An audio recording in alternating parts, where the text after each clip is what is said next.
the sessions. It's really, really good to see a good number of you turn up. Feel free to post your introduction and what you're doing in the chat. We're always really interested to learn a little bit about your research, and what methods you're using, why you're interested in thematic analysis in mixed methods as well. Before I walk you through the session and how these mini symposia work, I would just like to acknowledge the people who are the traditional custodians of the lands on which we're meeting today digitally. For me, it's the Jagera and Turrbal people. And I also like to pay my respects to elders past, present, and emerging, and extend that respect to all Aboriginal and Torres Strait Islander peoples, as well as to any Aboriginal and Torres Strait Islander colleagues with us today digitally. Now, today's session is, as you can see, is going to be quite interactive. So we have Leigh-Chantelle starting us out strong with a presentation on thematic analysis. And Leigh-Chantelle is really going to be walking us through the thick of thematic analysis. So it's an excellent presentation for us to start with today. Now, as you will see, we have a fair bit of discussion time. So presentations go on for 20 minutes, and then we have 20 minutes of discussion time. This is to make sure that we're just able to just have a conversation, not just between the presenters, but also with the participants in the audience. You know, we might ask you questions, you might ask us questions. The idea of the mini symposia is really to just create an atmosphere that's collegial, that is opening up the floor for conversations, and ultimately to strengthen all of our understanding and confidence in working with mixed methods. So I've been really, really happy to be organizing this workshop, and probably this is a good time to introduce myself. My name is Ausma. I'm a guest lecturer here today, and guest organizer, I guess, of the Mini-Symposium. Now, one more thing that I wanted to mention is that we do have discussants. So Magdi will be the discussant for Leigh-Chantelle. Magdi's discussant will be Judy. I will be the discussant for Judy. And then I will lure in both Magdi and Judy to be discussants for me for the final session. And then Judy, could you just tell us really briefly about the exciting prize that we have going on for our presenters? Yes, thank you very much, Uzma. And first of all, I would like to acknowledge the Quandamooka peoples on whose lands I stand today, and elders past, present, and emerging. Thank you very much, Uzma, for taking up the very busy role of being the chair of our session today. There's a lot of behind the scenes work leading up to these mini symposiums, so I thank you for that. I also want to thank Amy and Red for all the behind the work scenes they do as well, and for making these mini symposiums happen in real time. So thank you very much for your support. So with the mini symposium series we have this year, we had an earlier one on surveys and mixed methods, and I won't go on about that, but as a bit of an incentive to you as a presenter, we have started a prize option. So when you put in your abstract, you can decide or not whether you would like your talk to be evaluated in a very friendly manner, just collegially, for a prize. And they're just supermarket vouchers. It's nothing that exciting, but you know the cost of living pressures we're under at the moment. And probably more importantly, I think if your talk does get selected to be a prize, it's something nice that you can put onto your CV and mention that, you know, the talk that you gave in this mini symposium was recognised as prize worthy. And that's something, if you're early in your career, that's worthwhile. So we do have some mini symposium coming up in the future, including the one I'll be chairing. It will be on interviewing and mixed methods. So start thinking about whether you might like to have that opportunity. Otherwise, I'd like to pass it back to Uzma and Leigh-Chantelle. Thank you. Yeah, thank you so much for mentioning the amazing Red Team, Judy, as well. That's great. And Leigh-Chantelle, this was our spiel. Take it away. The full 20 minutes are yours. Thank you. Okay, I'm just sharing my screen.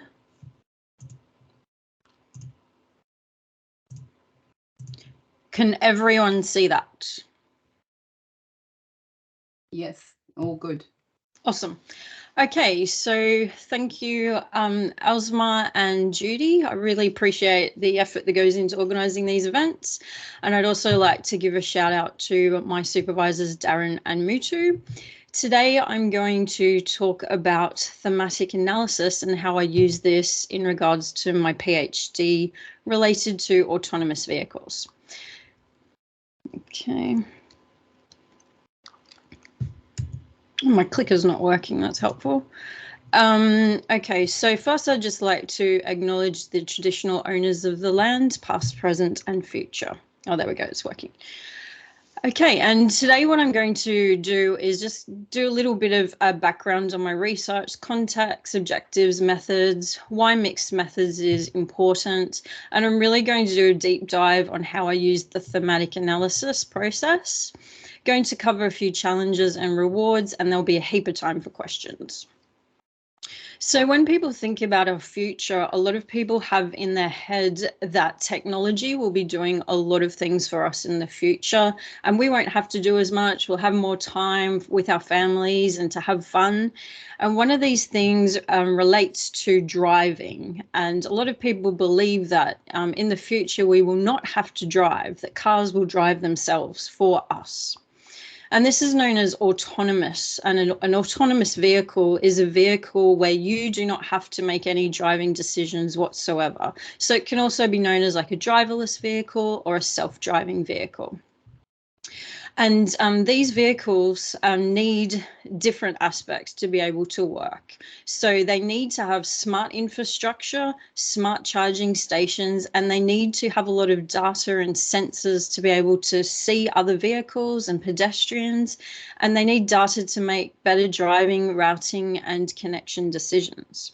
So there's a heap of people that focus on the positive aspects of autonomous vehicles. So these can bring maybe some more mobility to people that don't have it at the moment, accessibility, less greenhouse gas emissions. But a lot of this is in the distant future when autonomous vehicles are fully autonomous and they're shared.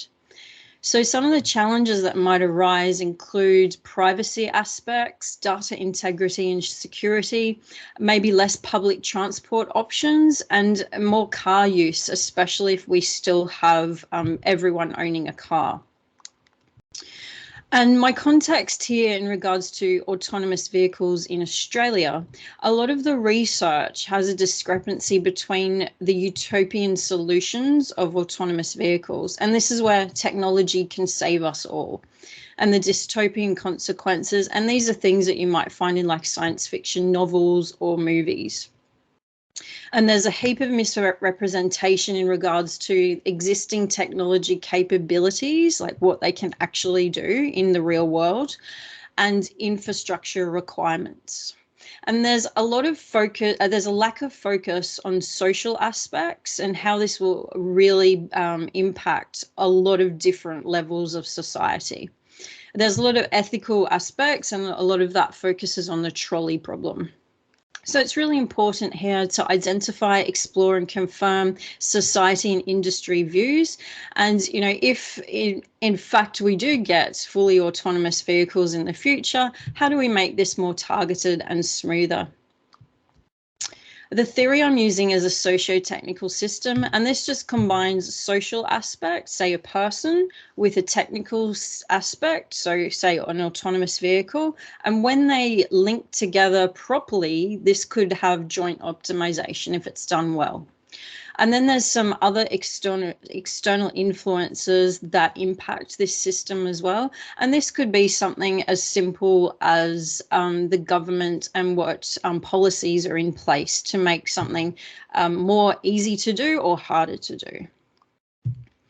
And there's a heap of benefits with mixed methods. I originally got into mixed methods in my honours year, and I also did it in a multidisciplinary way with, I'm from psychology and I was with someone from education. And I looked into how young children interact with a social robot versus a human instructor. And we do have a publication on that one.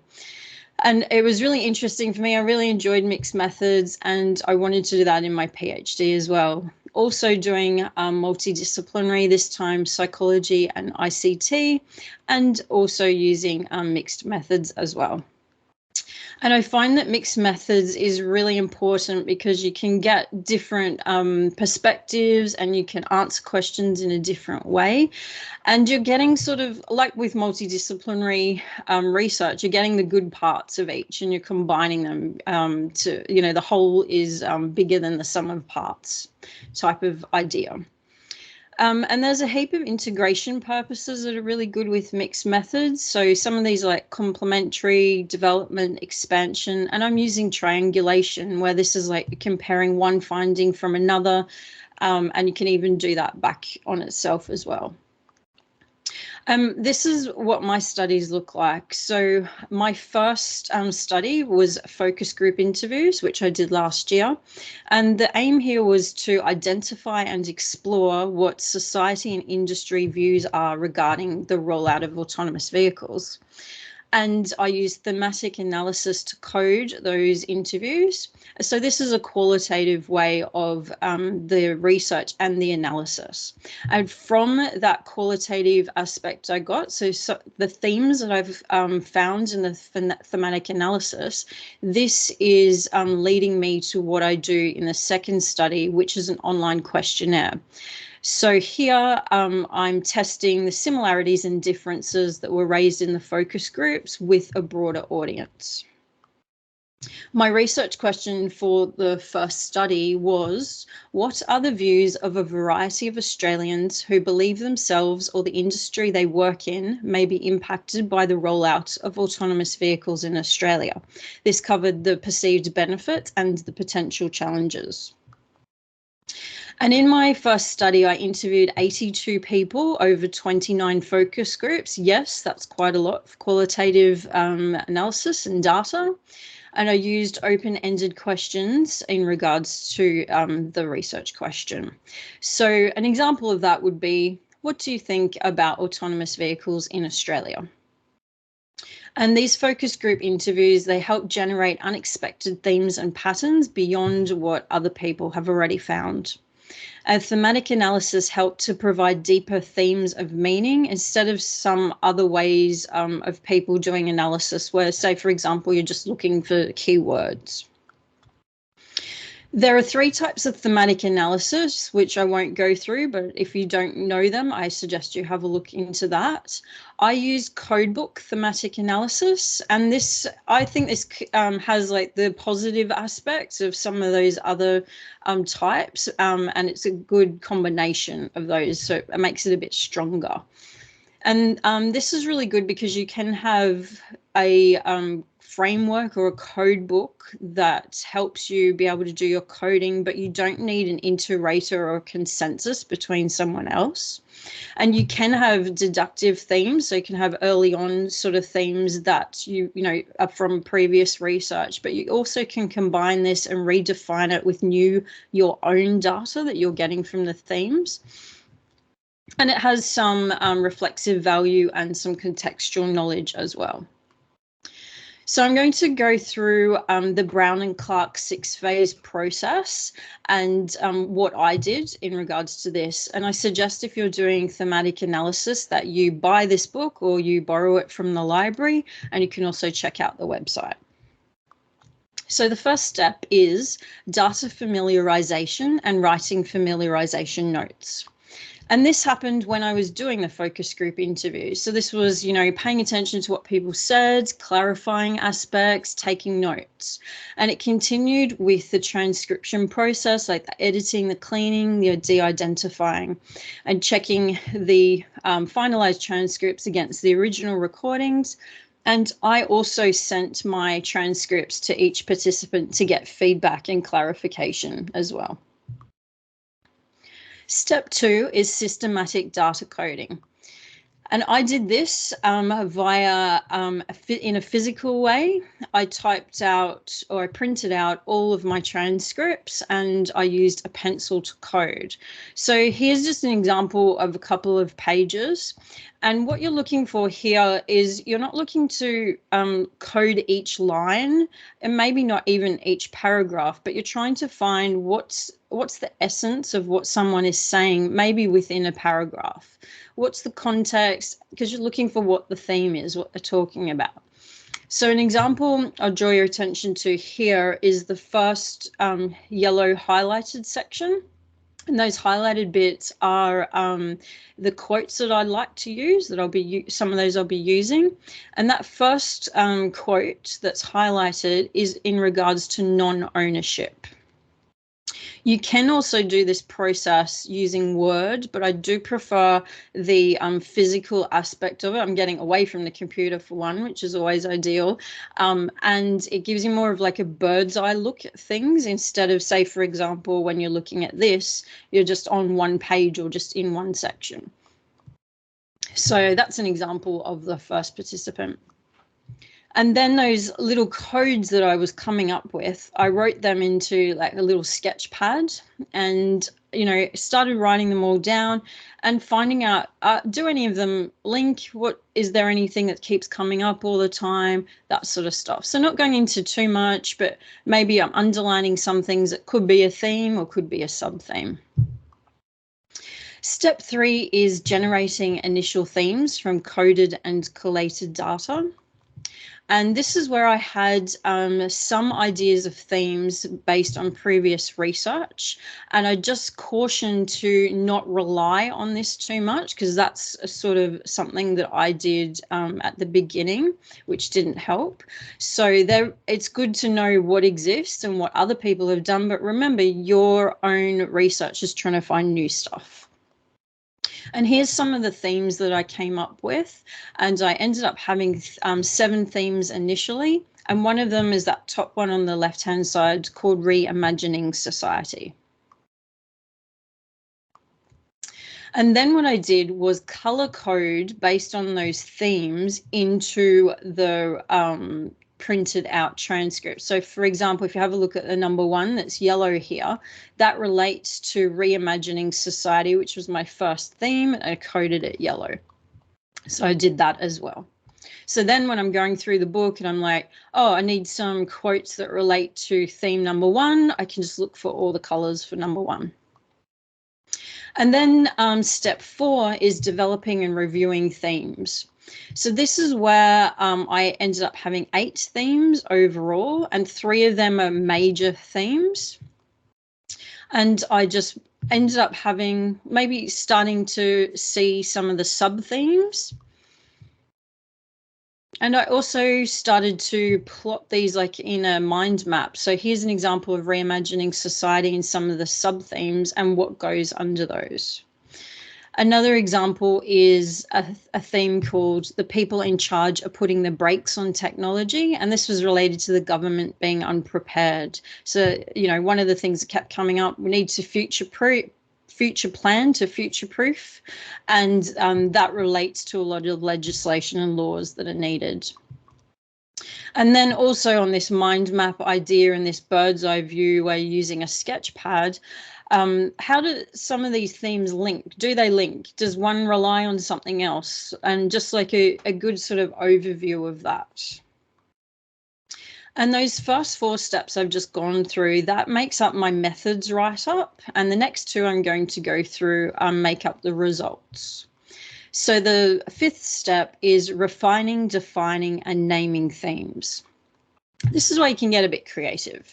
So that theme I was talking about, Reimagining Society, I'm saying what that is, I'm linking the sub-themes, and I'm telling you what the theme is. So what does it relate to, and giving what it is, and you're also thinking about what the theme is not. So here it's just talking about what people are imagining, some of the things like that, how they'd like to maybe see the world in a better way, but it's not how it can be achieved. So that theme, or how it can be achieved, will probably be related to more the government aspect I talked about before.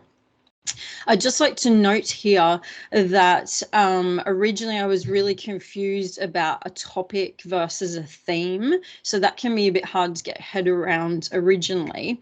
But a really easy way to look at it is if you've just got one word, as in society, that's probably a topic and not a theme. And you need to be looking at themes. And then it comes to writing the report. So I ended up with 8 themes and 28 sub-themes. And so one of them was reimagining society. And I've said that reimagining society is a visually perceptible, overarching idea expressing that a shift in people's mentality will result in endless possibilities, positive and negative, regarding society's relationship to travel, particularly cars. And that's my first sentence of writing up the report. And here I'm going through the theme, I'm going through the sub-themes, I'm linking them to the socio-technical subsystem. And this is where you also would add in the quotes. So this is described by this person in this way. Here's a positive example, here's a negative expression. And link it back to your research question too. So with those themes that I found, my study 2 is going to be a self-report questionnaire that I'm hosting on REDCap. So it's using those themes from the thematic analysis and it's asking questions from a broader audience. So questionnaires are really helpful, they're cost effective, and you can get a heap more participants involved.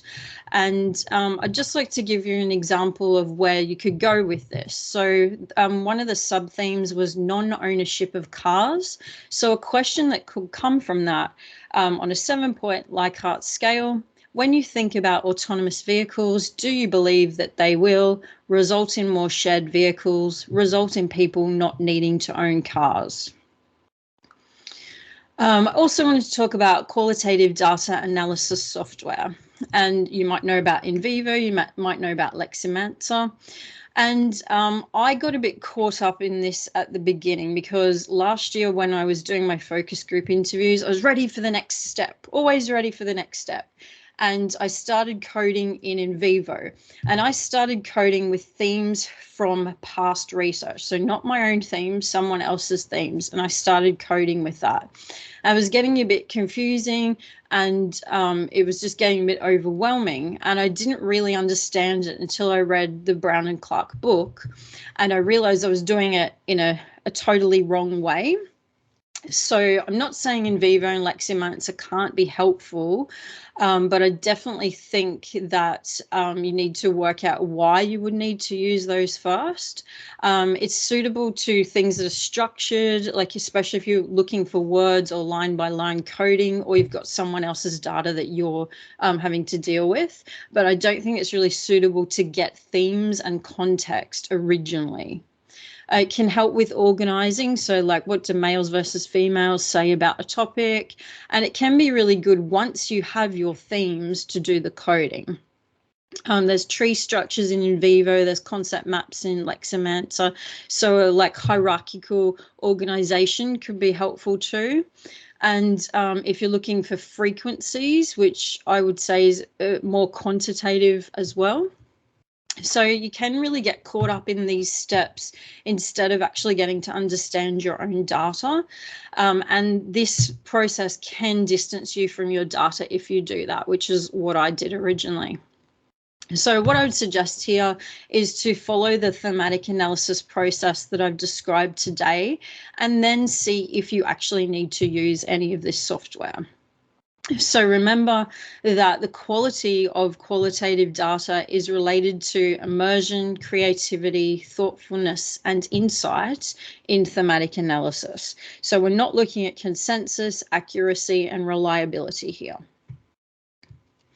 In the focus groups, I had quite a few challenges. Lots of people have a different aptitude with technology and understanding. They have device limitations, there's connectivity issues, and I had to recruit enough participants from each of my stakeholder groups. And that was really hard, especially at the beginning. And then we had, a daylight savings, had a lot of people that couldn't do interviews until after work. So I did a lot of interviews after 6 p.m. I won't go too far into the focus group aspects because Judy and I are doing some workshops for RED at the beginning of October. I'll be talking about how to conduct focus groups. So if you're interested in that, I'll see you then. Some of the thematic analysis challenges, it's really time consuming, especially because I had a heap of data and a heap of participants. And it was really overwhelming. It was really monotonous. And, because I had a heap of pages of transcripts to code. And because I had to sort of teach myself the process, a lot of it was based on trial and error. And there was no real rules or regulations like quantitative research and analysis has. So flexibility is really important here, open-minded, trying to learn something new. And especially because I come from a psychology background where quantitative aspects are really taught and really valued. But overall, I found thematic analysis really beneficial. It gave me like a much more insight, much more depth into what I was collecting. And it really helped me understand the best practices that are required. As I've mentioned, if you're doing thematic analysis, definitely read this book, have a look at the website. And I really think that doing this has helped me understand it properly and be able to articulate it too, which I hope you've understood today. And this table I've just put at the bottom here. This is a good way if you are at the end of your thematic analysis just to tick off if you're doing the right things. And this can also be helpful when you're ready for publications to make sure you're doing the right things. And then if they're giving you feedback that's maybe more quantitative based feedback, you can say, have a look at this. This is a bit of a breakdown of, best practices. So thank you for your attention today, and I hope that helped you understand best practices of thematic analysis, encouraged you to use it, encouraged you to use mixed methods, and because I believe mixed methods and interdisciplinary research helps for a more holistic research. And I look forward to questions. Thank you.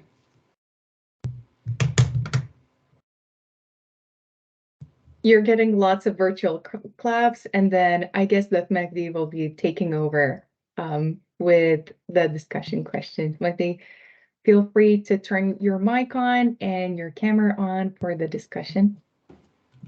I'll just have a quick read through what everyone said when I've been talking. So yeah, go for it.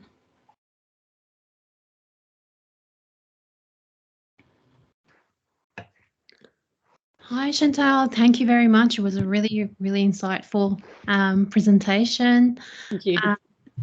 Yes, so Asma, sorry, I just have to ask again, should I read the comments from the participants to ask Chantal, or? Yeah, absolutely. So whichever way you decide to go, you can ask your questions first, or you can start with the comments, whatever you're more comfortable with. Perfect. Perfect. I can go through the questions in the chat if you're okay with that. Sure, absolutely. Go for it. So Carolyn asked about how much feedback I got after I sent the participants their transcripts. Some people were very thorough. Some people were like, yep, that's cool. Oh, I didn't even really look at it type vibe. So it just depends on the person. And that was what I found just in the focus groups generally as well. Some people were really, really keen to share their views, which maybe they're more extroverted like me. I love sharing my views, but maybe the more introverted people didn't really want to share too much with, just maybe a paragraph versus some people were like pages of information. But I thought it was really important, Carolyn, just to give people that opportunity. Alsma's got some questions coming up. Yeah, Judy, definitely the software, just don't jump in too soon. And I learned that the hard way. Added some more months to this because of that, but that's fine. You learn, don't you? And Carolyn's also saying that Brown and Clark have some good videos on YouTube too. So yes, definitely check those out. Oh, the book got an award. Awesome. I'm glad you got the book, Ella. Yes, honestly, it really helped me clarify things and just know the process. And just, I was reading the book at the same time as I was starting the proper coding procedure too. Glad you found it helpful, Mary and Juliet, Gigil. Matthew, I would not start in vivo. No, definitely not. Start with the process I've just described now. That's 6-part Brown and Clark methods. Start with that. And then if you need in vivo or if you need Leximancer afterwards, then use it. Carolyn's saying she hadn't got a lot of feedback from transcripts return. Yeah, because, you know, people are a bit busy, and especially if there's a heap of text, they're just like, I'm not really going to read that. How much time did I spend on editing the transcripts? Vicky's asking. It was quite a lot. I ended up getting some help from some students. So some RAs ended up, gave them some practical RA work. So I had some people helping me out with that. I was using Microsoft Teams for the focus groups, which I would suggest because Griffith support that, and from a cybersecurity aspect as well.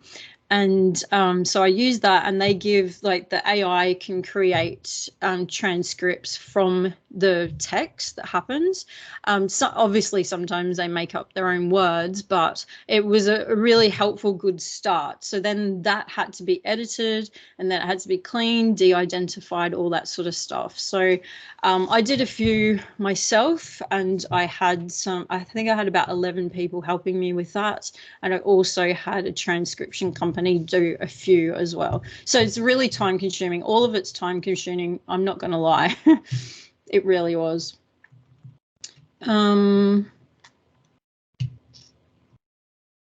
Yeah, thank you too. I think that's how you pronounce it. Yeah, I like the visuals, and I think visuals are really important. And in particular, because I did it, you know, physically, and a lot of people do prefer to use being online or Word or something like that.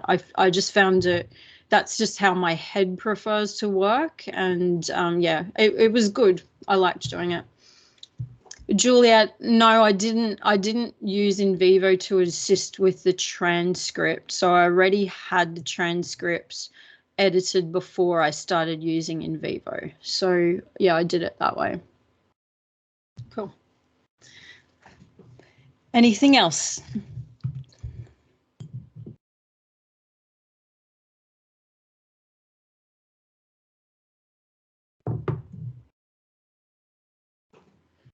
Was there a large gap between deductive and inductive themes? I think they were more, I'm just having a look at the moment. So some of them overlapped. I had 3 different deductive, 3 different journal articles that I used for the deductive themes. And some of them overlap. So I sort of, in my literature review, was talking about the overlap of some of those. And say, for example, legislation, that's something that has come up in my themes. But then remember how I was talking about the topic versus the themes? They had legislation as a theme, whereas that would be more of a topic from learning about the Brown and Clark process. And there's things like, you know, technology readiness. So that could be related to what people were saying, is the technology really ready? So yeah, a lot of it sort of was similar, but I found that with the thematic analysis process that I got, like, but deeper concepts, and understood or could expand the concepts in a better way. Oh, Carolyn, my writing, I'm sure you all could see that my writing's not very legible at the best of times. So yes, sometimes I didn't know what I was writing down and worked it out. I do love the physical aspect of things though, so I think it's really helpful.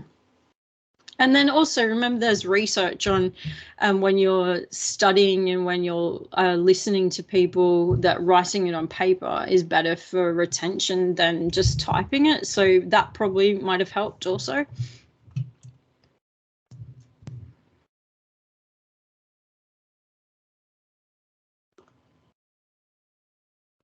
Anyone else with questions?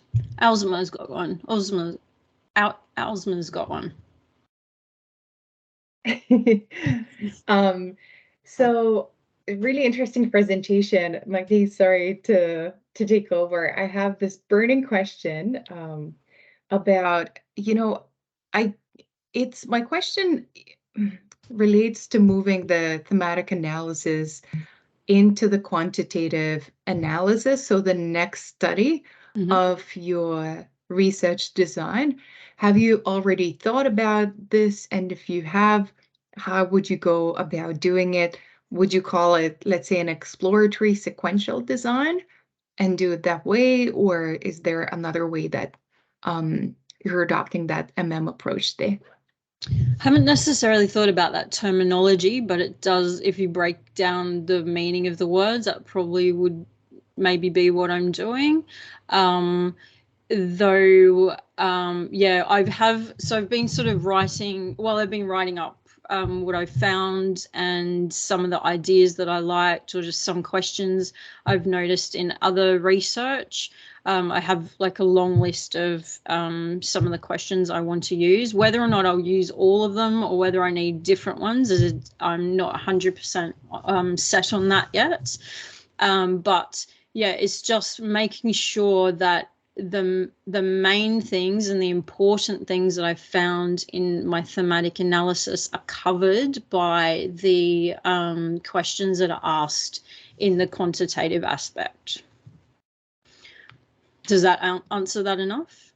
I guess so. And I think that, with so much data, 82 interviews and 29 focus groups, you can be writing on this for years. Yeah, exactly.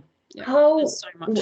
Have you thought about how you might choose between the different questions that you have, or is it just something you're brainstorming at the moment? So you're just writing all of the potential questions down, comparing them to literature, and then making sure that the questions are covered by what's already said? So I am it's more brainstorming at the moment. I do have the ones that relate to research questions that are important to ask, like say, for example, technology self-efficacy, or I've just forgotten what it's called, but there's like early adopters to laggards, so technology adoption something. So they're really important to ask. And it's just, I think, I don't want to be have the quantitative mindset of what was said the most or who said this the most, because that's not getting the actual depth of the themes and getting new things. So I think it'll be a balance, especially when I get to confirming that, to make sure everything is included that is important. That makes sense. Thank you. Yeah. Two's just asked a question too about in vivo and Lexamancer. When they're doing manual coding analysis, when I'm doing manual coding analysis, does it cover the themes as the software would? Well, the software, it can find themes, and it can find words, and it can group words. Whether or not they're themes is another thing. So you need to understand your data first, and you need to really get involved and immerse yourself in your data to know what the themes are. And I don't believe that you can do that with those sort of software things. Maybe after, definitely, but that was what I shared, because I jumped to that that stage by using the software instead of immersing myself in my data, I wasn't getting to the understanding as much as I needed to. And you need to get to that understanding. And yes, it's painful. Yes, it takes forever. And yes, it's monotonous, but it's really, really important. And I think that will be the difference between something that's average and something that's quite good. Awesome, thank you. I just wanted to ask one question that's regarding my own research as well. So what I'm in the very early stages of data collection, and what I've brought into my, the backbone of my research is the systematic literature review and what was the findings there. So I'm kind of looking at it when I want to code. It would be that deductive, approach towards coding my interviews and then experiments. How do I make sure that I'm not biased based on those, deductive approach that I've got when I want to code? Did we meet at the writing retreat? We did, yes. Thought I recognized you. That's lovely. So that's sort of where I was with the deductive aspect before. So I was, okay, that's what other people have found. I'll just try and find that. That was sort of my mentality originally. That helped me create my codes originally and then use in vivo to code to previous literature. So that I'm just in that process of doing that, I'm just making sure that someone else's research is backed up by the stuff that I'm finding that matches with that. I'm not actually doing anything new, am I? So that's the bit to try and get your head around, that you need to be doing something new and finding new themes. Yes, they might relate to some of the other themes you found, and they should, and they will, I would say, but hopefully you will get something new and important. And how many interviews would you say, or at what point did you get to that realization of, I'm getting new themes? It's past that point of. So there's a couple of things on that. I'm involved in the electric vehicle sort of scene, and a lot of the people that were involved originally were from the electric vehicle scene. So they're more into technology, maybe a bit more interested in autonomous vehicles. And I'm using electric vehicles as a precursor to autonomous vehicles too. And I also had some contacts from my supervisors in regards to fleet management. And I'd given talks at the fleet people and EV people. So they were the people that came to me first. So I was getting a lot of people that were pro autonomous vehicles at the beginning. And I didn't want just everyone to be saying, yep, cool, this is great, awesome, can't wait for it. I wanted the variety because, like I said, there's the utopian and there's the dystopian that existing out there. I'm interested in the grey bit in between. That's the interesting bit. So I didn't just want everyone to sort of be interested in it. So then I had to find people outside of that. So that's when I started contacting people that are like car enthusiasts, talking to people that are involved in insurance, talking to people outside of those little industries I was getting, emergency vehicle responders, like all those different people. So then because of that, I had more people. So if you've already got a group that is balanced or from all the different categories of stakeholders you need, cool, you only need 30. But that was just my process, and that's why it just seemed to go on forever. But also someone's mentioning about saturation too. Oh, that's Judy. We're just having a bit of a chat. By the way, ladies, I'll give you 1 more minute to have a chat, and then we'll move to Mandy's presentation. Sorry for the interruption. Yep, no problem. And the saturation thing is also an aspect. So saturation in qualitative aspect, there's no real rules. So Osmo was mentioning before, because I have all this data, I think what would actually be interesting is to do something in the future of working out where that saturation actually happened. So that would be really interesting to do based on the fact I had so many people. But then I also mentioned in my talk, originally I had 7 themes and that became 8. So that did change over, maybe I'd say maybe 15 participants just off the top of my head. So that maybe 20 to 30, but then like I just mentioned before, I wasn't getting enough of the breadth of the stakeholders I needed. Thank you very much. Thank you. Yeah, no problem. Thanks so much for all the questions too.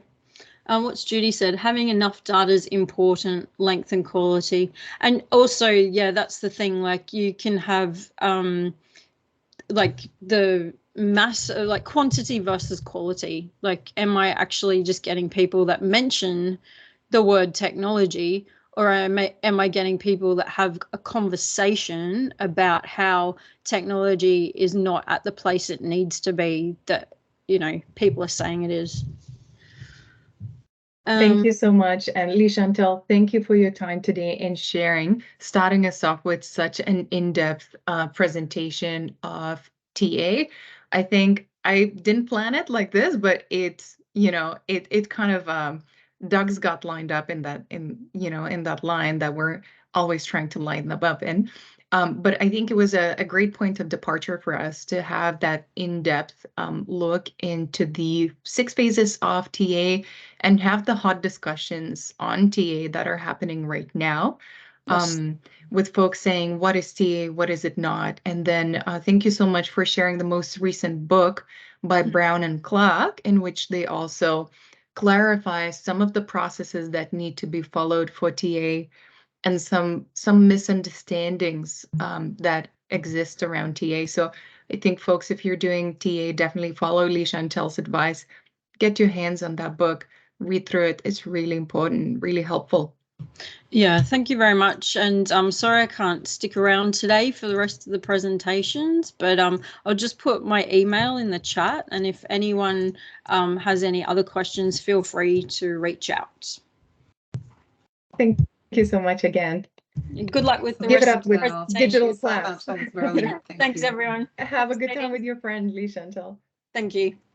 Now, Magdice is going to take us away with another amazing presentation on human-machine interactions, collaborations.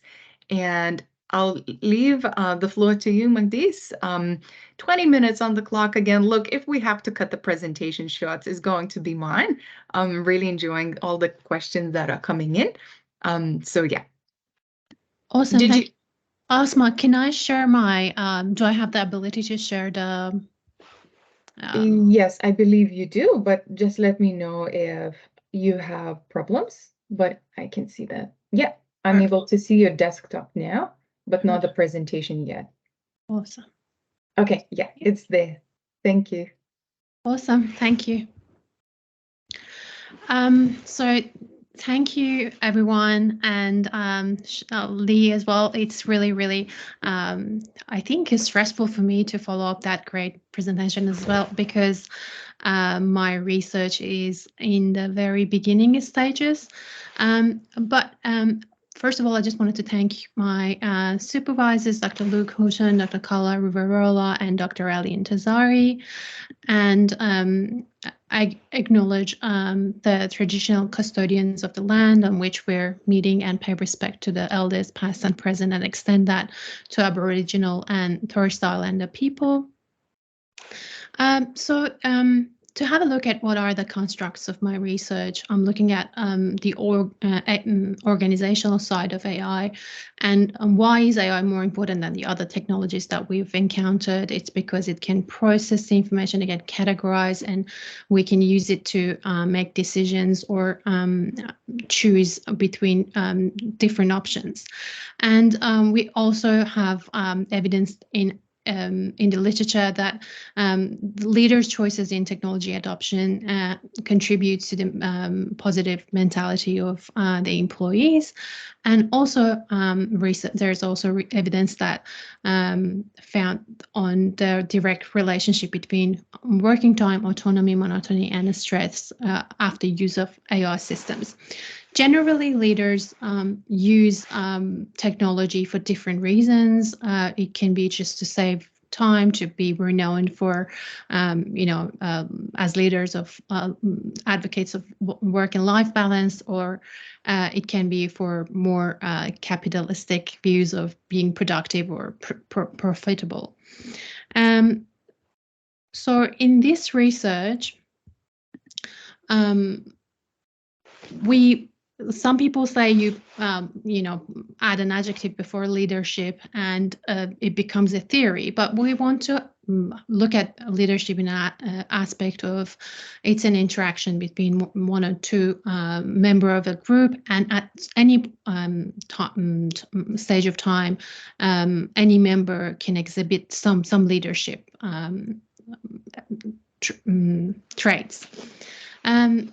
How I'm going to monitor my constructs being leadership, sense of autonomy, and use of AI systems in the organization is with the use of technology acceptance model and the theory of planned behavior, which will help me locate where each of these constructs are sitting, and I'm also following Evans' use of theoretical frameworks as a pragmatic guide.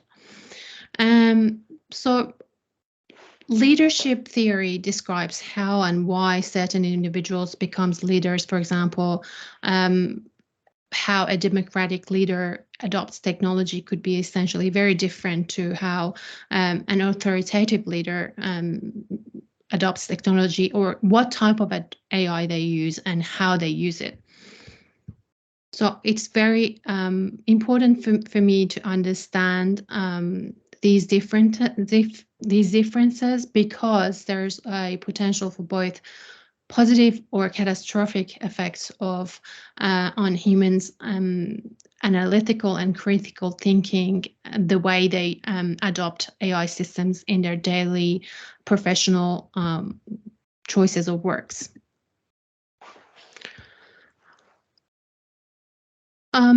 So what is AI? So the industry leader, Amazon, describes AI as a field of computer science that's dedicated to solving cognitive problems and like learning, problem solving. And the way we use it and the way what I'm focused on is the virtual assistants in the context of organizations, and also ChatGPT. And if any other organization or any other leader is choosing to use another type of AI system, I'd be interested to learn how they're using it. So for example, if AI systems are becoming more capable in making sales, for example, let's say Revolve clicked on a Facebook ad or an Instagram ad to buy something or to look at something, or if AI systems are becoming better in solving customer problems in chatbots, or doing data entries or sending follow-up emails, does it mean that we are giving up some autonomy to the systems? If that's true, we want to know that what does it mean? Does it mean that we have to focus on the creative and critical tasks more, or should we fight to give up these roles that we've got and we've got used to? What does that mean for knowledge workers?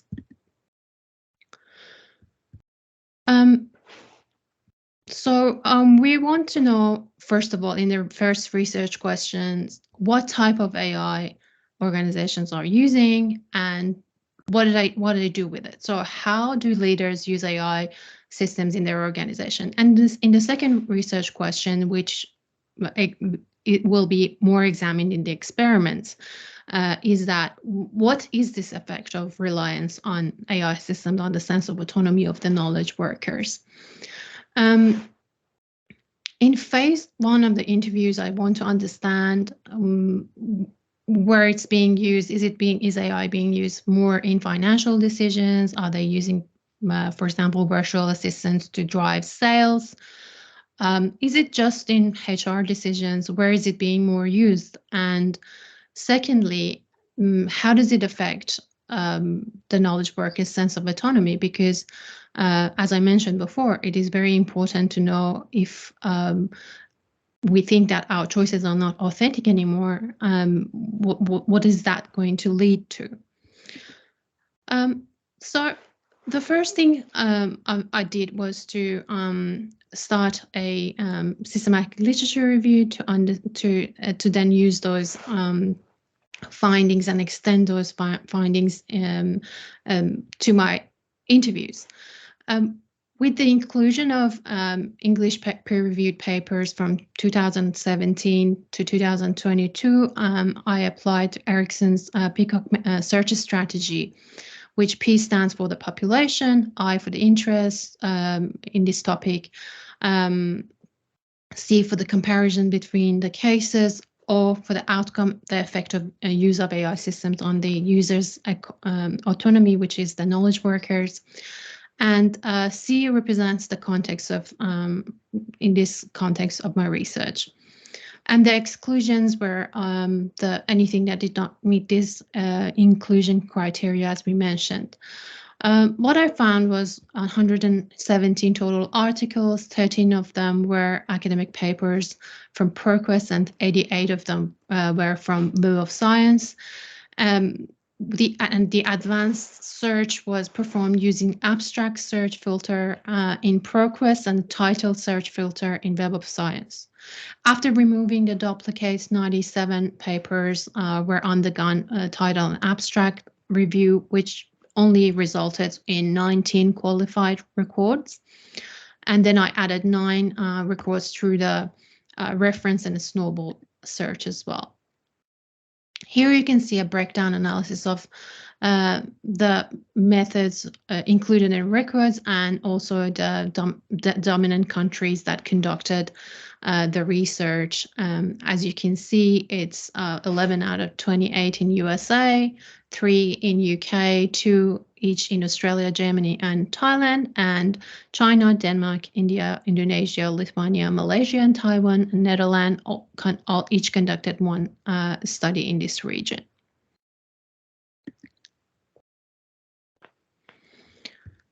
So the information that you can view in this slide showed some of the main conclusions from the SLR, which also provided me with some deductive themes that I mentioned before that I can use in the interviews as well for the and maybe for the triangulations in the experiment results. But as you can see, AI systems for they can have a positive, superficial positive impact on the knowledge, the users, as well as they can be known as an effective tool to improve learning, whereas also they can be de-skilling human beings and make our choices more vulnerable and less authentic choices. So it is very important for human-machine team to have the potential to move across this, for humans to be able to monitor better and machines to operate as a tool. And so in the next chapter, which is going to be the interviews, these themes can help me uncover my themes better. So here I just wanted to talk about how I decided to do mixed method in the beginning. So every time I heard mixed method, it was a really big. method for me. So when I consulted my supervisor, they mentioned that you have to think about the process that provides you with the answer to your research. It's not just the method. So you have to start from there. So I also consulted Dr. Judy, and her advice to me was that I need to do a very careful planning. I need to have a rigorous design in terms of how I want to propose my research question and extend that into the interview questions and the experiment designs, that this will help me to in the transparency of the reporting. So it really helped me to have this holistic view while designing my study, and also with that in mind, the objective for the phase 1 is just to build that conceptual model for me to then be able to take it to the experiment. So in the beginning, I was also thinking to do an online survey, but I don't think that's necessary. So I don't think that will contribute to my research as much as I thought it would in terms of the validation and the scope of research. So I've at this stage done 5 interviews and 5 experiments, the A2 condition, which I will mention later. And I haven't done a lot of, thematic analysis on them, but there are a couple of, the themes that I don't know if I should call them themes yet, but these are the most mentioned words that came up in the, for example, statements from the interviewees. In terms of, for example, job security, one of the most repeating concerns, 3 out of 5 interviewees were like worried. Sorry, what happens to our role if they figure out that most of our job, or 80% of a job, or 60% of a job are being done using ChatGPT, or the virtual assistants are following up the leads for us. So this was one thing that came up.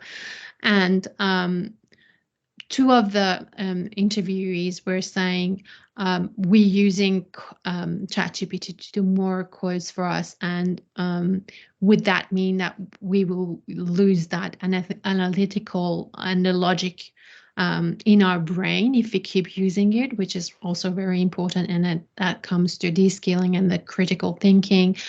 This is something that I need to really work on and expand it, has the potential to be expanded. And also in terms of the delegation to AI, there was in the literature, I found that humans out of laziness like to delegate in general. And if that delegation is to AI, what are the consequences of that? And one in this category, I could see that, for example, I've got less patience now that I can do some automation for those previous tasks. But on the bright side, I can focus on the things that used to be a luxury, that I didn't have that time for those creative tasks that I can do now. I can focus now, and I can see that as a whole, it's improving my tasks.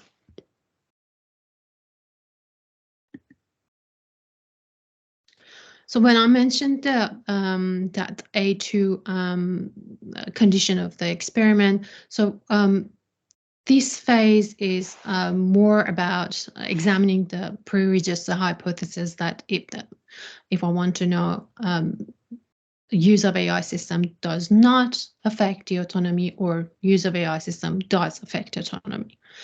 And because I want to understand this, I used Barrow's condition, and also which is the investment in the technology in the companies, and also another very important condition, which is autonomy and control, which are the two important contributors in the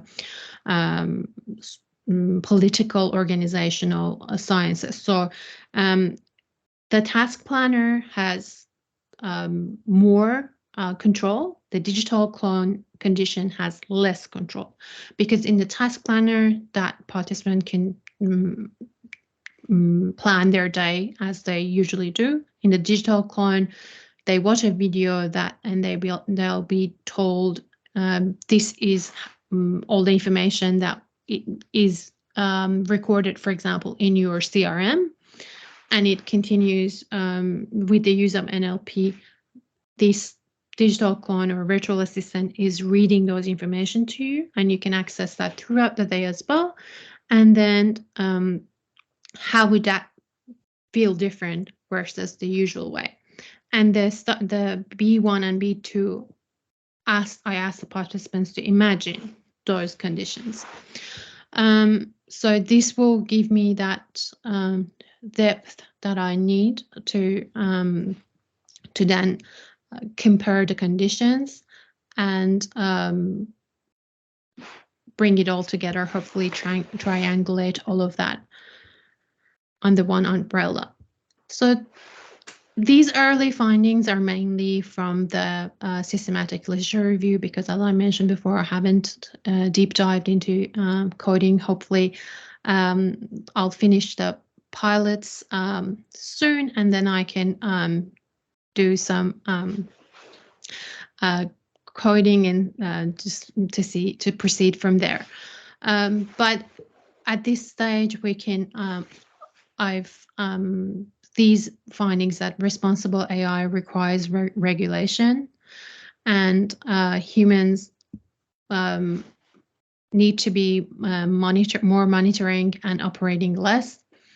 And for do that, because also in the interviews they were mentioning that at this stage we are monitoring a lot more than letting AI systems operate, because we do not trust. So trusting AI is very important too with that regards.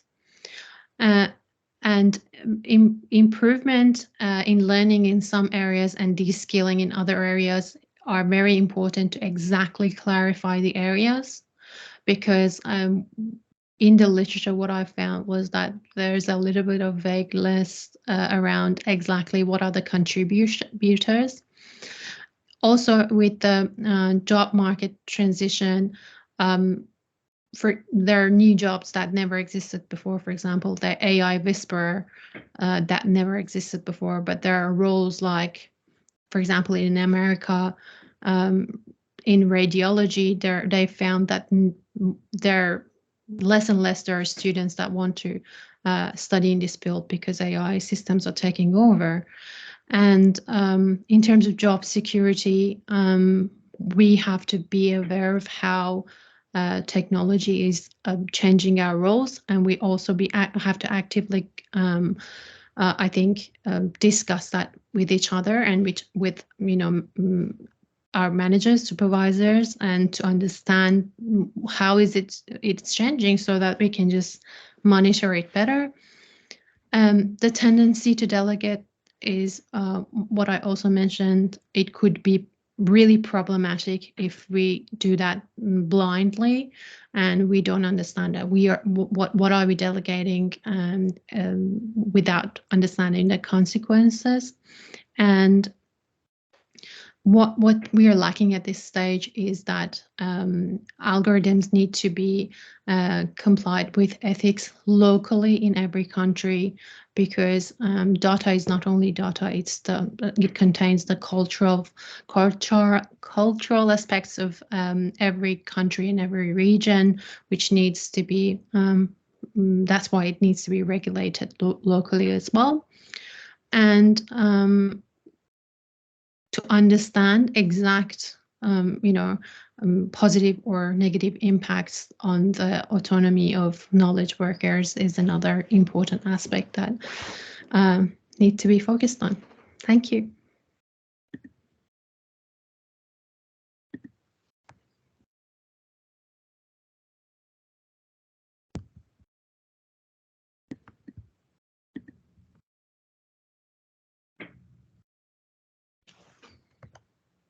Judy, whenever you're ready, here I am. feel free Sorry, to. Yeah. I was just, I've got a few computers open at the moment, so my laptop and the main screen.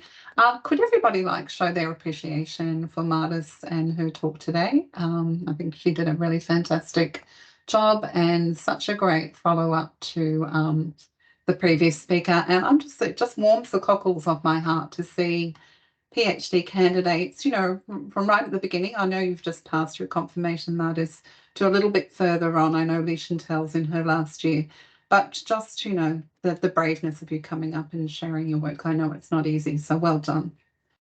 Thank you very much. Yeah, no, that was great. And isn't it interesting that both of you as well are looking at AI? So that's obviously such a topical, issue at the moment. And what I noticed straight off the bat too is that, and this is completely okay, everybody's got their own discipline perspective. So Martis, you're from business? Yes, correct. Business Yeah. strategy and innovation. Yes. Yeah, so it's very interesting for me to see that, and for all of you who are here today to be thinking about, well, the discipline that you come from is going to influence not only how you do your mixed methods in a way, but also perhaps how you do your thematic analysis to a different, you might not be doing it the same way as somebody in a different discipline, and that's completely okay, as long as, you're justifying it.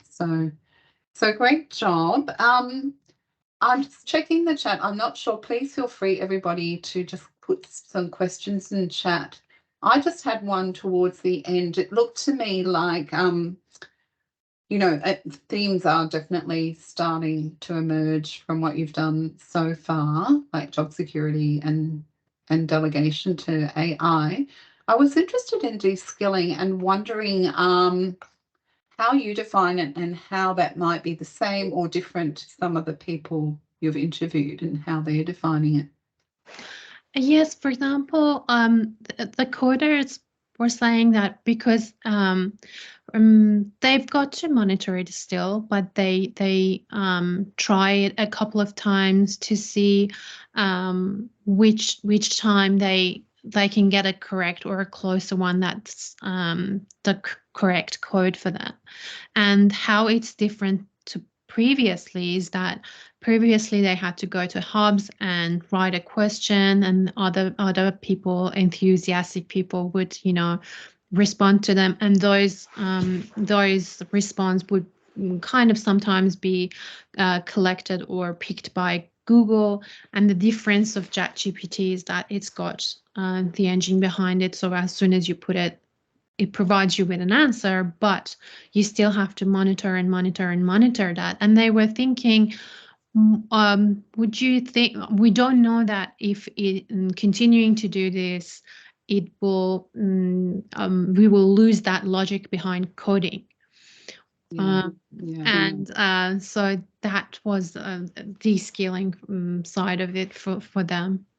Yeah, such an interesting concept, and I think it's a really new one, like similar to Leigh-Chantelle. What you're dealing with here is themes and ideas that perhaps haven't been written about a lot in the literature or are still in quite early stages.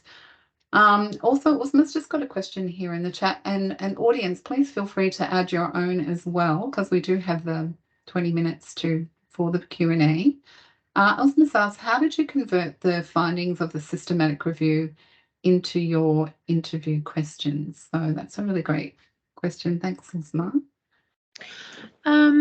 So what I tried to do was the findings that came from literature review. In the beginning, I wanted to do a quantitative literature review, but it has to be more than 50 inclusions to be able to analyze that way. So mine was only 28. So I did a qualitative analysis and a narrative overview. So that gave me some backbones for the questions to understand how I want to write my questions. For example, when I mentioned barrows in spectrum. They're talking about how they in organizations they're using investing in their people versus their technology, including AI systems. And I asked the partner in my interviews. So, for example, when you adopted using ChatGPT or virtual assistants or anything that they're using, did you get proper training on that? Mm-hmm. And so that opens up that question for me to understand. So where does this organization or this case study sit in terms of the investment in their people or in their systems? And other questions, other things, I tried to use those findings in the research interview questions so that I can later on triangulate and use them and bring them together. Because personally, because English is not my language, I tend to get lost easier in the words and so that was like the string to me to be able to just hold on to. Thank you. A good place to start, isn't it, with the literature like that? And it was your, sorry, I didn't mean to cut you off there. Well. No, you're doing really well. Usma, go ahead. I just have a follow-up question from what you were saying, and that's so interesting that you're almost using it as a thematic string to on deciding of what type of questions you would be asking in your interviews. And I can see how that would give you confidence having done that in such a systematic. I could see that you use the Prisma protocol. So you're almost using a 3-stage mixed methods design, using a systematic review protocol, converting that into interview questions, and then you will be picking the 3rd stage. So I would almost view it as a 3-stage mixed methods design because of how rigorously you're doing this. Just in terms, and look, this might be early. I'm just wondering, did you feel like you had to omit some things from the systematic review? How did you choose on what to omit and what to keep in terms of formulating the interview questions? And then also with the systematic review, are you seeing that it's giving you some support in formulating the questions? Perhaps not formulating the questions, but anchoring your findings to theory. And this might be the earlier, I might be asking this question a bit too soon, but I'm just curious.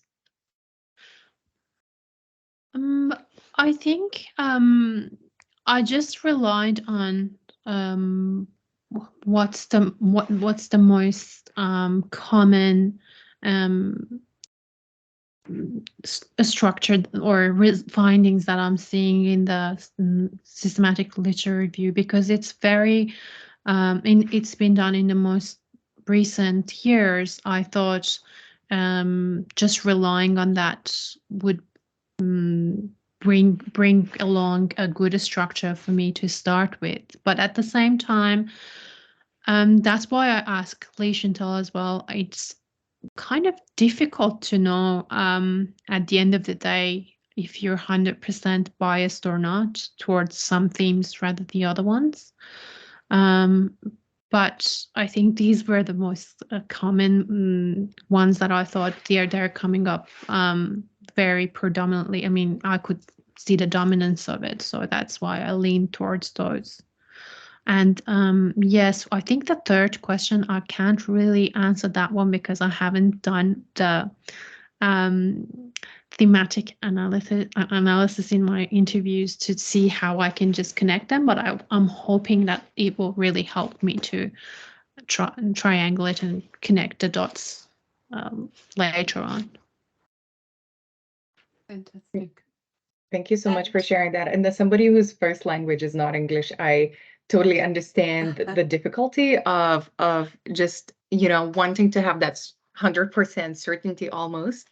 And I can see why you're struggling with choosing the theme so much, because you were also not sure if you're missing something. But yeah, it's probably time for you to make that leap and say, this is my expertise. These are the themes I'm choosing and they're mine. Thank you. Thank you. Absolutely. And I take my hat off to both of you doing PhDs. Uzma is now recently a doctor. Congratulations, Uzma. Not using your mother tongue. Look, that's just, you're incredibly intelligent people is all that I can say. I couldn't even imagine doing that. Was there anyone else in the audience who had a question? You can put your hand up or just write something in chat.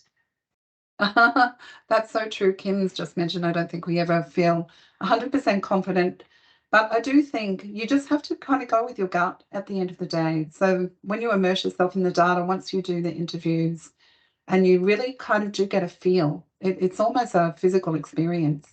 And the more tactile that you can make it in the beginning by, writing it down and being messy and drawing maps and things like that, you just get like, I think this is what's going on. So this is just, for your future, Martis. One thing I was going to say, I was very interested to see that you've been very transparent about your methods all the way through your mixed methods, which is great. So you're using your systematic literature review. You've decided to use content analysis to go with that, which is completely valid. I would say probably when you're going to move on to your interviews and do the thematic analysis, you'll be moving beyond what content analysis can do. So what content analysis is really good for is picking out what we call the manifest ideas. So that's kind of more the surface or the more obvious or more often written about sort of ideas. And then when you go on to do your interviews and collect all that data and get immersed in the data, you'll be looking for what we call the more hidden or latent. It's opposite to manifest. So latent ideas. And this is where you have to dig a little bit deeper and try and work out what people are saying. That might be a little bit of reading between the lines. So they might be saying one thing that might be a word or a group of words, but they're actually meaning something a little bit deeper. And that's what thematic analysis is really good for exposing, which we saw, with Leigh-Chantelle's example that, people are talking about that grey area between dystopia and utopian uses of AI and imagining a new society or something, I think was the theme that she called that. So that's definitely not something you'd find in a literature. But she's sort of done that deep dive for the thematic analysis. So just for your future and where you're going next with your interviews, it's looking for those really deep or hidden or even abstract ideas that might end up being your themes. So thank you. Thank you. Thank you very much. Thanks. So I guess I might keep the camera on and Thank you, Judy. I actually just wanted to say that perhaps if you don't mind, we might go ahead and take a quick break, I agree. if that's okay. So for some reason, I thought that it was a good idea for us to take a break right after Magdi's talk and before the Q&A. Obviously, that's not a good idea. So what we can do instead is just take around a 15-minute break, just have a bit of a refresh, folks, before we jump into the remaining two presentations by another two amazing presenters who are with you today as well.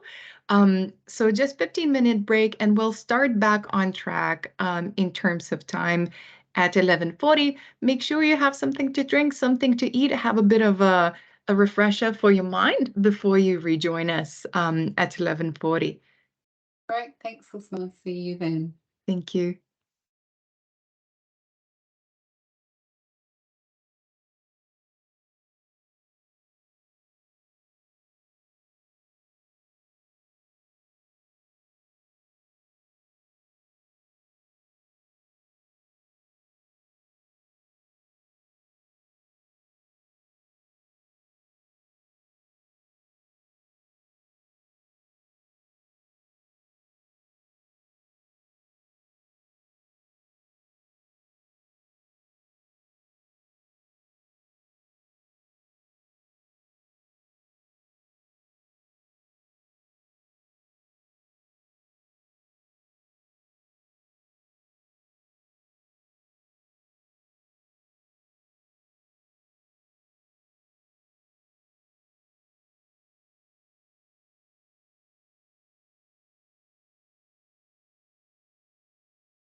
Hi, Judy. I just corrected the return to presentation notice, but I think it happened right as Kim was uploading the presentation slides. Oh, good. No worries at all. No worries, but welcome so much, Kim and Judy, to deliver this presentation. I know it's going to be really, really exciting. And I love a good co-presentation too. I will try and be a good discussant for you folks. So feel free to take over at 11:40. I think we just have one more minute to go. Also, did you choose those backgrounds on purpose to match each other? Kind of. Kind of. I had a very boring sort of officey looking one. So I think you inspired me, Kim, actually. It was your beautiful, Kim lives on the Gold Coast. So it was her beautiful photo that Yeah. inspired me. I think so. Oh, gorgeous. All right. Whenever you're ready, feel free to take over. Thank you. Thanks, Thanks. Usma. So let me just share my screen. Okay, how's that? Can we see it? Oh, good. Yep. Okay. All right. Well, hi everyone. I'm Kim, and you all know Judy. And we're going to kind of come in with some information about the way we've been looking at student responses to active learning in a biochemistry boot camp. So that sounds kind of a bit complicated, but it's not at all. It's a fairly simple study that we're looking at and unpacking using thematic analysis to try and gain some insights into what's going on. So I'll give you a little bit of background. This study itself was actually an intervention, if you like, put in place by Jen Wilson in the biochemistry area, and I was working with her in that, and then we've also collaborated with Judy so that we get a better understanding of some of the results that we're finding and really look at the analysis of that. So that's kind of where we're presenting. We had a problem in these sort of heavy content areas of, and this is ongoing and you're probably familiar with it, you often get a quite high failure rate in the exams at the end if it's something like biochemistry. We find it a lot in, say, nursing with anatomy and physiology, anything that's really heavily sort of content focused with lots of modules and lots of almost rote learning needed to get through an exam. So Jen was seeing a really high failure rate and realized that students initially in 2018 were just playing a bit of a numbers game and seeing how many points they still needed to score in the end of trimester exam to kind of get them over the line to pass the whole course. So that was a problem because it meant that the content was not really being covered effectively. And students were sort of not really doing the full content coverage in their studies leading up to the exams because they wanted, I only need 20 more marks or whatever it was. So she introduced a hurdle in 2019 to say that in order to pass that exam, you had to get 60% or over.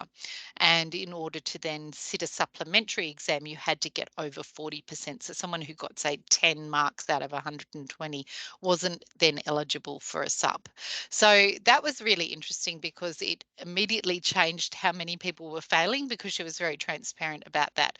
But to support that process between the end of trimester exam and the sup, she introduced what she calls boot camp, which is, if you failed the end of trimester exam, but were still obviously doing a lot of work, come to boot camp, you get all this intensive retraining and revisiting of content, and then you can sit your sup more confidently. So the bootcamp itself is very group-based learning. It's taking that pressure off the individual to know everything about all the topics, and it's using that group shared peer-to-peer learning process of everyone having a go at something and the group answering.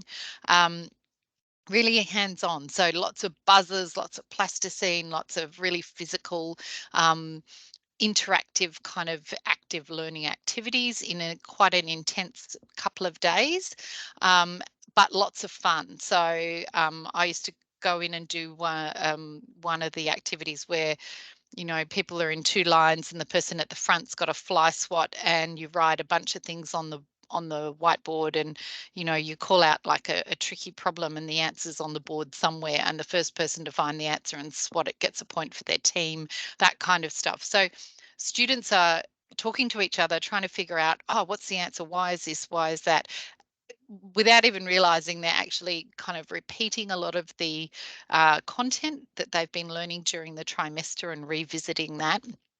And then, you know, using each other to bounce off, having a lot of fun, but getting a lot of this quite dry biochem detail back, and you know, kind of using it really actively so that they can then bring it back out in the exam and do better. So although she introduced the hurdle, she also introduced the boot camp to try and support students in the process. It was amazingly successful. So over 90% of people, when we surveyed them, said that they thought it was really useful, really great. So far we've analysed, we've done 3 phases. The initial 2019 phase, which was the initial hurdle and boot camp. Then in 2020 and 21, of course, we had COVID and all the exams moved to open book online, which, surprise, surprise, meant a lot of people didn't fail because they're sitting at home looking things up on the internet or whatever they're doing. Then back in 2022, which is the data we're presenting on today, is the phase 2, where we came back and had another go at the boot camp experience. And then in 2023, it's run again. So 2018 was the kind of point of no return where she said, I've had enough of people not covering content. 2019 was the hurdle and first boot camp. 2022 was, you know, we know this works, so we're doing it again, and it's been rerun in 2023. So in 2022, 55 students failed the end of trimester exam. This in and of itself was actually an improvement. In 2018, when she was looking at the problem, 98 out of 225, so almost half the cohort were failing because they just were playing that numbers game. So immediately introducing the hurdle made people study harder, but we were still getting pretty big failure rates. So 55 students failed in 2022. 48 of those attended boot camp. Some of them chose not to. So they're all invited to attend the boot camp situation. Some of them chose to just do their own self-study. Maybe some of them couldn't come to the time or something. So most of them said yes, definitely, because suddenly they're really motivated because they realise that if they don't pass their SUP, they might have to repeat the whole course. So the motivation, at least the external motivation, is very high. Out of those 48, 37 of those then passed their supplementary. So this was great because in previous years, anyone who was offered a SUP generally failed. That as a academics getting together afterwards saying, yep, well, I had this many and I had that many, and they all failed anyway. So a couple of people were able to go away and do their own study and repass, but there was this problem with, well, whatever you didn't know the first time hadn't been rectified, whereas boot camp then was a really strategic intervention to try and change that, and got really amazing results. So not only did the students come and really enjoy it and really revisit all that content, but they then had the reward of a great majority of them passed. So when we compared that data to people who did their own thing at home, that figure was 77% of people who attended boot camp then passed their SUP. Compared to 43% of people. So the people who didn't come and did their own study there was quite a marked difference between people who passed and people who didn't pass with that intervention of boot camp or not. And similarly, you can see the failed. Only 23% of people who attended the boot camp then failed their SUP, as opposed to 57% of people who didn't attend and then failed. So this was something that we wanted to analyse in a couple of different ways. We wanted to ask students about their experiences, and we also wanted to look at some qualitative and quantitative data around this to try and sort of establish what was going on and what students really found beneficial. So out of that came some research questions, which was, you know, what does an active learning environment in the biochemistry bootcamp arena look like? Because it was quite a departure from what normally would go on in, you know, the biochem learning process. So students were quite surprised. There was one of the academics, a lecturer, walked in one day and took a look at what was going on, and he said to Jen, "This isn't a tutorial, this is a party." Like, it was just such a different approach to the way that biochemistry information came across. So that was one of the questions that we wanted to explore, that difference in the learning environment, and also, what did the people who actually came, what did they think? What did they find helpful? Which things did they find most useful, to then obviously inform future practice? So these are very practical kind of questions and searches for knowledge that we were after. And in terms of their understanding and in terms of their ability to pass, which things in particular, once they'd resat the exam, which things stuck, you know, and which things really helped. So we had a couple of research questions there that, you know, we were trying to dig in underneath and collect some data on. Judy, did you want to add anything to that? No, that's really good, Kim. You've done fantastic. I think the next slide is mine. Is yours? Yep. And Kim's staying in the driver's seat, so we thought that just might be easier. Yeah. If that's okay. So I think this was my slide. Is that right, Kim, or yours? Yeah, I think it's yours, but all right. Well, I'll explain it. We've been working very closely together anyway. Interestingly, Kim and I both have teaching backgrounds that are very similar in the past, which we've had a bit of a chuckle about. So, and both have a passion for mixed methods as well. So let's have a look at the quantitative plan of this project. So after the bootcamp sessions, the convener would leave the room, but hand out this survey physically. So it was a pencil and paper. And then the students would fill out, I guess you might call it a mini survey or a questionnaire. And once they'd done that, they'd put their responses in an envelope that was then sealed. So it all those confidentiality sort of ticks were, you know, put into place.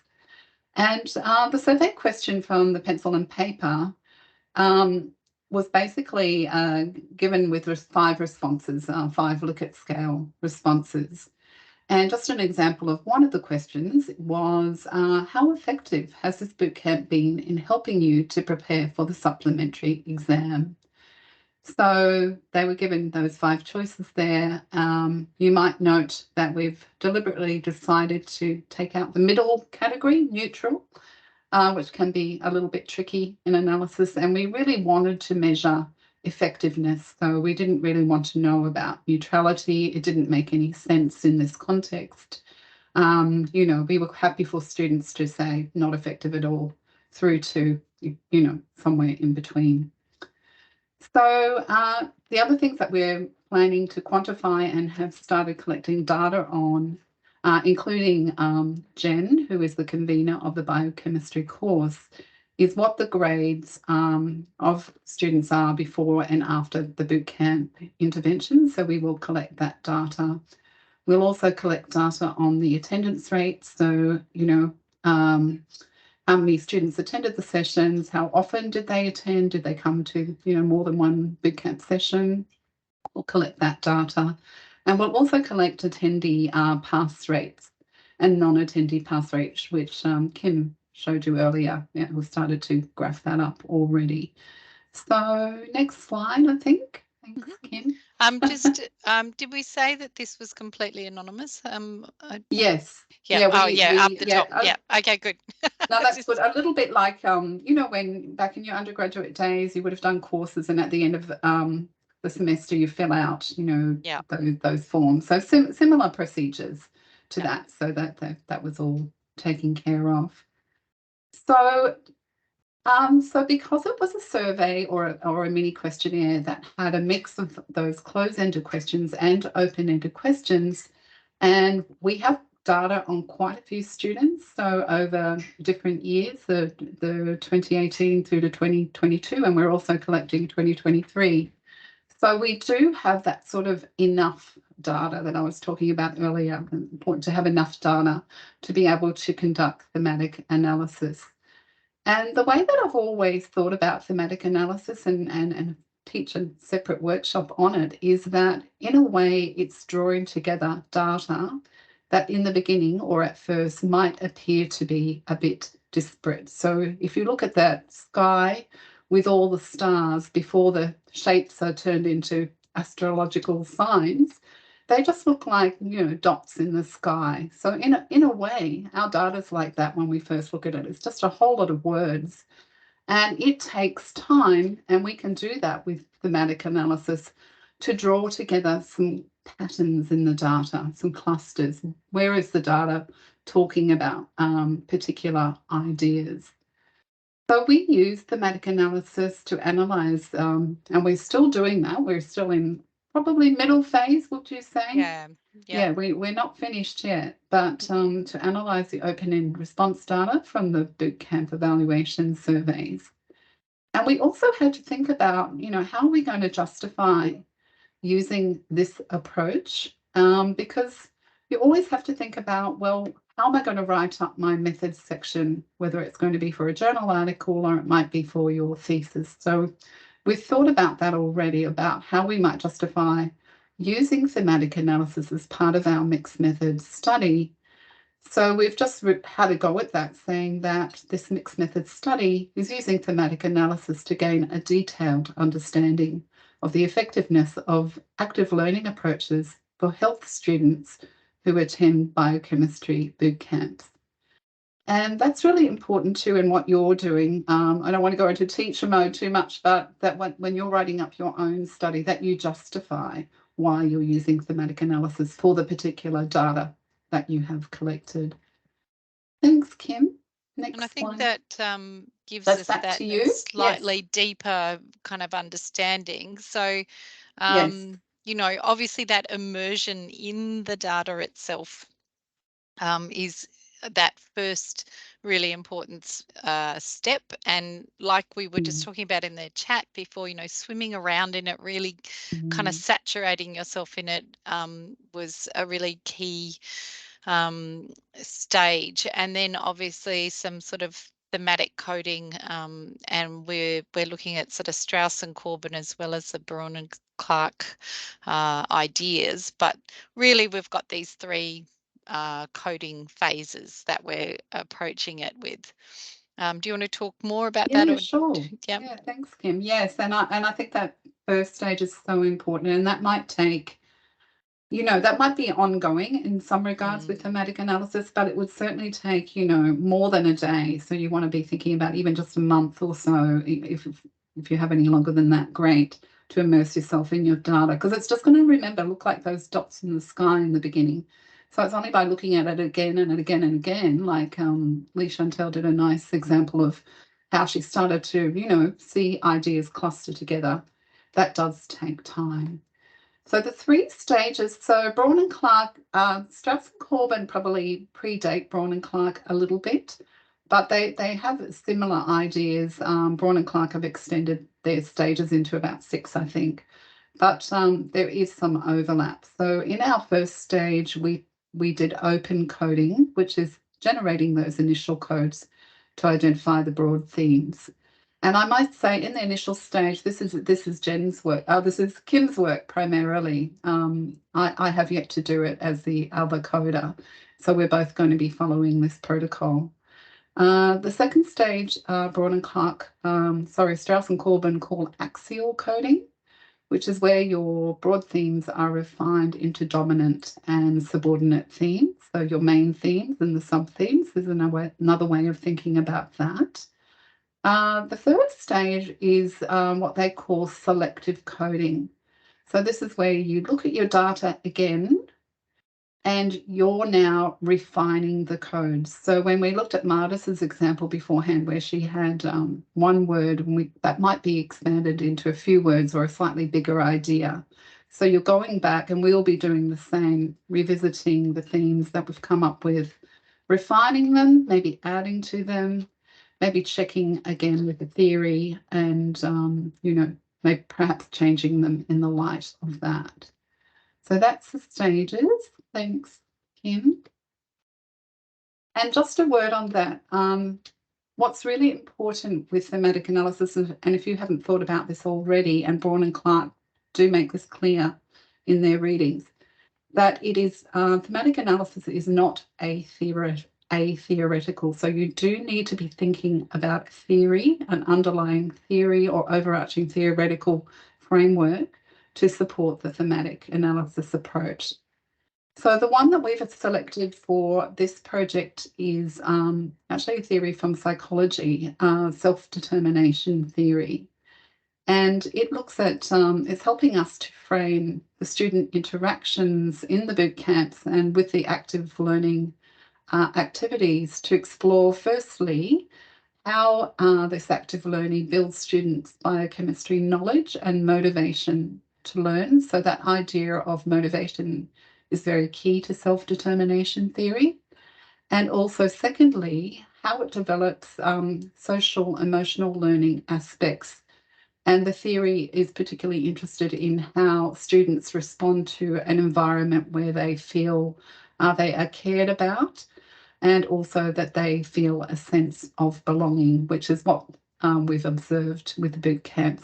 The students, you might like to talk about that actually, Kim, didn't you say some of the students went on to form groups and so forth? Yeah, that was interesting. It was an unexpected sort of consequence that the study groups that they were kind of thrown into, if you like, in the boot camp situation, because they were quite intense and because they had a lot of game elements, the students had fun, but also really got to know each other where they hadn't previously in the class, in the biochemistry sessions.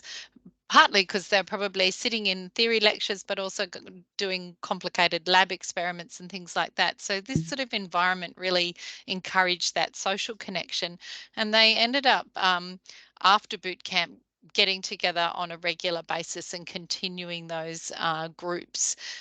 So some for supporting each other in their future studies, and I think some just as a social kind of contact. But it really did help bond them together, partly because they were there, I think they were all very nervous when they arrived that they were going to be embarrassed because they'd failed. And once they saw everybody else in the room, they were like, oh, okay, I do fit here and I do belong. And the activities were so fun that it just generated this really nice connection. And it's something that I think we are losing a lot of the not the ability to do, but we're not seeing it as much anymore because everything is pushed online and students are becoming sort of a bit more isolated, sitting in their lounge rooms at home. So I think that was a really nice spin-off from actually the need to revisit the biochem knowledge. This aspect really came out, and that's largely because it did support a social climate as well as a good learning environment. Like there were two sort of parts of that which fit really well with that self-determination theory. Yeah, we were so happy to find this theory, as you probably do, a theory that sort of aligns really well with what you're going to be looking at in your thematic analysis. Because this particular theory, as Kim was just saying, was really interested in what is the social climate of learning, how supportive is it, how learner-centered, what kind of active learning goes on. Kim talked about making hand models with plasticine of chemistry. I don't know, what are they, elements or something? atoms and atoms and things like that. Yeah. So, and also the lots of games and use of Kahoot and fly swatting games and so forth. You know, how did that sort of learning approach affect their motivation, not only as an autonomous learner, you know, we need to learn this stuff ourselves so that when we go to the exam, we can, you know, use our knowledge, but also in a social way. So this social emotional learning as well that was fostered through the group works and games. So just to, you know, I guess highlight that point again, although Braun and Clark do say thematic analysis is theoretically flexible, that means, you know, whatever theory fits your study, thematic analysis is happy to embrace. But it won't let you have no theory, so there can't be a vacuum there. It does require supportive theoretical framework in order for you to be able to claim that you are doing thematic analysis in your study. So don't leave out theory, in short. Okay, next slide. So this was the 22 data that we put through those stages, and in that initial open coding stage, I was reading all the responses in the open-ended questions and looking at jotting down every time somebody mentions something and trying to just start to collect, if you like, some of the patterns that were coming out. And that was very messy and very just, you know, on a notepad, just jotting down ideas as they appeared, which then kind of led to some starting to separate out some of those more common phrases, and this is where I really think thematic analysis is perhaps really useful. And Leigh-Chantelle was sort of talking about this, as opposed to coming in with that sort of more in vivo approach of looking for words or finding, you know, when you read something that's especially at the end of a session, you know, they've got 5 minutes and they write down things like loved snakes and ladders. You know, what does that mean if you feed that into a machine? No one understands necessarily what that means. But if you've been in the room, you go, oh, okay, yeah, the snakes and ladders game, which went over the 23 amino acids and whatever.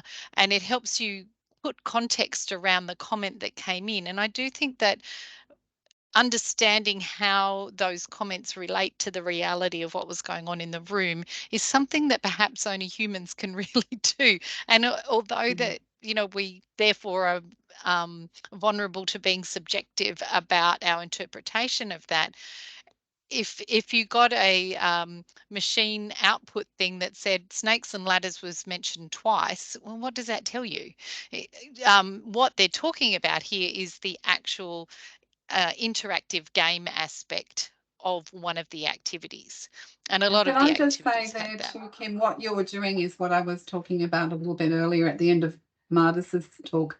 You're doing that reading between the lines, which thematic analysis can do, but content analysis generally can't. So you're reading between the lines and putting that contextual information in to say, well, you know, the students got a lot out of that snakes and ladders. It's not the word snakes and ladders that's important, or even game. It's the context and what went on there. And so, you know, you can perhaps that becomes more of a theme that, you know, than just words that are taken at a surface level. At a surface level, that will have no sense. As you say, snakes and ladders and in vivo, how do you make sense of that? But this is where thematic analysis kicks in. Sorry. No, I think it's, and I was just thinking as you were talking, I've got a qualitative quote here in front of me that says, so much interaction / learning ... more of these sessions forever. If you just took the so much interaction part out, you would go, well, is that a good thing or a bad thing? Did the person feel overwhelmed by the amount of interaction? What's going on here? But because you can see the rest of the comment, and because as a human, you can interpret that, you go, okay, yeah, that matches and cross checks with the piece that they've said underneath, which is more of these sessions forever, and also cross checks with the quantitative stuff where they said extremely effective. So you're able to kind of start piecing some of this together, I think, more effectively than if you simply use a static approach to it. And yeah, so then started to code those things a little bit more so that we could try and collect them and see how many people talked about those things in particular, and then start to refine them down into these more dominant and subsections within those areas. So we started to come up with the fact that a lot of comments were talking about whether their knowledge improved, and that was what the aim was, to get them more knowledgeable so they could pass their end of trimester supplementary exam. But also the teaching approach, there were lots of specific comments about that had subcategories. I think we got down to about F or something like that, where they were being very specific about which particular aspects of that approach helped them understand something more. And the more that we analyse the other years and their responses, the more we'll probably go back and refine some of these to get to a kind of, and possibly condense a couple. I'm not sure. Yeah, that's all part of the process. Yeah, absolutely. Yeah. So that was just an example of kind of the messiness of, and I think I didn't realize how much time that would take, because Jen gave me the evaluation sheets that she'd collected, and she said, can you take these away and start analyzing them? And I said, yeah, sure. And then I had them there and I'm like, oh my God. And I had to keep revisiting and keep rereading and sort of go away and let all that settle and then come back again. And so it is quite iterative, and it is also quite time consuming. I mean, it's fun. I think I enjoy that process a lot more than if I had to do data entry with it, because I think that it really does give you, as a researcher, some aha moments of like, oh, I wasn't expecting someone to say that, or wow, that's interesting, and that relates to what someone else has said over here, or it was, it was for me more interesting to do it this way, and I felt that the end result was actually more accurate in terms of what the students were saying. Yeah, so that's just an example of that, of how we approach that. So we need to do this process again with the 2019 data, which we've got. We just started analysing the one that was in front of us first, and we've got to go back and go through all these steps again with the 2019 data, which will be great. And then we're going to have a bit of intercoder reliability, because Judy's going to be looking at it.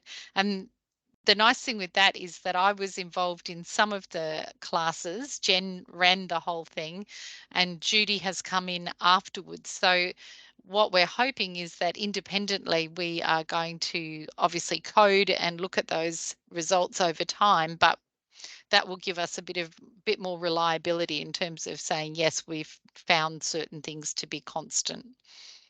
Yeah, that's good. And that reading from O'Connor and Joff, they talk about intercoder reliability for qualitative data. So that's really useful, because, cross-coding reliability, and that can also be applied, somewhat to quant data, or more quantitatively dominant sort of mixed methods. So that one with from O'Connor and Joff is really good, sort of matches well with thematic analysis, which is Braun and Clark are purely qualitative researchers. So this coding reliability framework that we're going to be using when I look at the data too, and then we'll be able to compare, what I see with what Kim has seen, and then put that together. That will be a really useful framework, because we're both working in the qualitative paradigm there. However, we will be slipping into the small Q quant at some point, and counting some of the themes. So once we've done that cross intercoder reliability comparisons, and of course we're going to be using the big Q quant for analysing our Likert scale data and pass rates as well. But we're not going to be doing anything beyond descriptive statistics, frequencies, percentages, perhaps comparisons of before and after pass or fail rates. And then we'll go on to triangulate the thematic analysis findings with our large Q and small q results at the end, in aim to write this up as a journal article. That will be a mixed methods journal article, so we're going to include both our qual and quant data in it, and we're going for a journal that's in the sort of higher education type theme. I don't remember the exact name. Do you, Kim? Got a journal in Something mind. like, was it Innovation in Higher Education? Was it that Something one? like that, yeah. I can't remember. We looked at a couple. Yeah. So I guess our focus is going to be more on, you know, what we've found for that journal rather than the method. But we have had a little look at the journal, and they it's always good to check that they do publish mixed methods, and it seems like they do. So that's a good check always. Yeah. And we're having a conversation about that whole mixed methods approach, and I was saying to Judy that I was sitting in a seminar, well, it was years ago, and someone was presenting from a quantitative scientific approach to other scientists in the room. And the lovely thing about the presentation was that he started off with, of course, we all know that quantitative is the only reliable, accurate data source, and and was talking about all these scientific methods and stuff. And then he flipped the whole thing on its head and said, but it's only half the story. And if you are not having some good contextual, deeper understandings of what's going on and getting some of that information out of your qualitative data, you're not getting the whole story. And I always remember the comment that he said, we look at something from a number of angles so that we can try and move forward in understanding the truth about one tiny thing. And I thought, you know, he said all research is like sort of scraping back the cover and trying to find the truth on what's going on here. And I really love that, because I think it's a really lovely justification as to why mixed methods work so well in many situations where you're trying to have a more well-rounded, holistic understanding of what's going on, looking from a bird's eye perspective for your quant, but then looking sort of more from the ground up, lived experience for the qual. Yeah, beautifully put, Kim. Yeah. And we've selected a couple of our favourite quotes there, you know, from the, I guess, the mixed methods literature about, you know, I guess using qual and quant to be mutually illuminating of the problem that you're looking at, more putting together. Sorry, Judy, before you Yes. go on to share it, you folks have around 3 minutes left in the total presentation and discussion time. And I think Vicky did have a question as well. Yes, good. I think we're pretty much at the end. We're end. almost at the end, I think. Yep, I think we've got one or two. So, yeah, do you want to just chat to that and then we'll stop? Yeah, we could move to the next slide, maybe. Okay. Yeah, thanks, Nardis. Oh, yeah, I did. If that's okay, Uzma, maybe we could zip through some of the challenges and benefits of thematic analysis and mixed methods. Yeah, absolutely. And maybe, Vicky, if you wanted to post your question in the discussion chat, perhaps we can give the opportunity for Kim and Judy to just type out their responses in the discussion chat instead, if that's okay. Yeah, sorry about that. Thanks, Vicky. We're getting carried away. Yeah, okay. So maybe these are the two main benefits that we saw. Yes. Yep. So contextualizing the data, which we've talked about, and giving a more rounded picture. But there were obviously challenges in separating out some of those themes, and that will be ongoing because often it is messy and those themes overlap. So separating them out was kind of a bit tricky. It takes a lot of time, and it does require quite a lot of analytical and interpretive work to read between the lines and get down to what you think the details are, but also seem to be really good for cross-disciplinary, because I'm not a biochemist. Judy's not a biochemist. No. But it's great to look at whatever issue is coming up from a range of different perspectives, and it absorbs that really well, I think, the thematic I agree analysis. with that. And I've worked with quite a few cross-disciplinary teams in recent years. In fact, I still am, people from like, you know, other areas. I'm sociology mainly, but I work with people in education and law and social work and criminology. And I've found that thematic analysis on a few projects works really well with these cross-disciplinary teams. So even if you yourself have supervisors from slightly different disciplines, or you're co-writing with people from different disciplines, I find thematic analysis is something that, you know, like I say, it works quite well. It's quite intuitive in a lot of regards. As long as you get that, it's not content analysis. It's not just looking for words or doing word searches. It's really about having those discussions together, even with your cross-disciplinary team. What is going on here in the data, and what do you think? And you can have really amazing discussions about it as well. Great. So that was it. Yeah. And there's some references. Yeah. So are you the discussant for this one? I am. We are wonderful. out of the discussion time, unfortunately, but I could sorry. I could take What out happens some when you of get the too my presentation time if folks had questions. Yes. I did have one burning question actually. Go ahead. So Tu also had a question. Maybe you can take 5 minutes just to answer some of them live, and then if anyone in the audience, if they have more questions, we can post them in the meeting chat and have them have a bit of a discussion about them there, if that's okay. Yeah, absolutely. So Tu's question regards the steps you use in TA and if it followed any theory. Yeah, actually it did. So the Corbin and Strauss 1990 that we used, it actually comes from grounded theory originally, but we're not actually using grounded theory so much.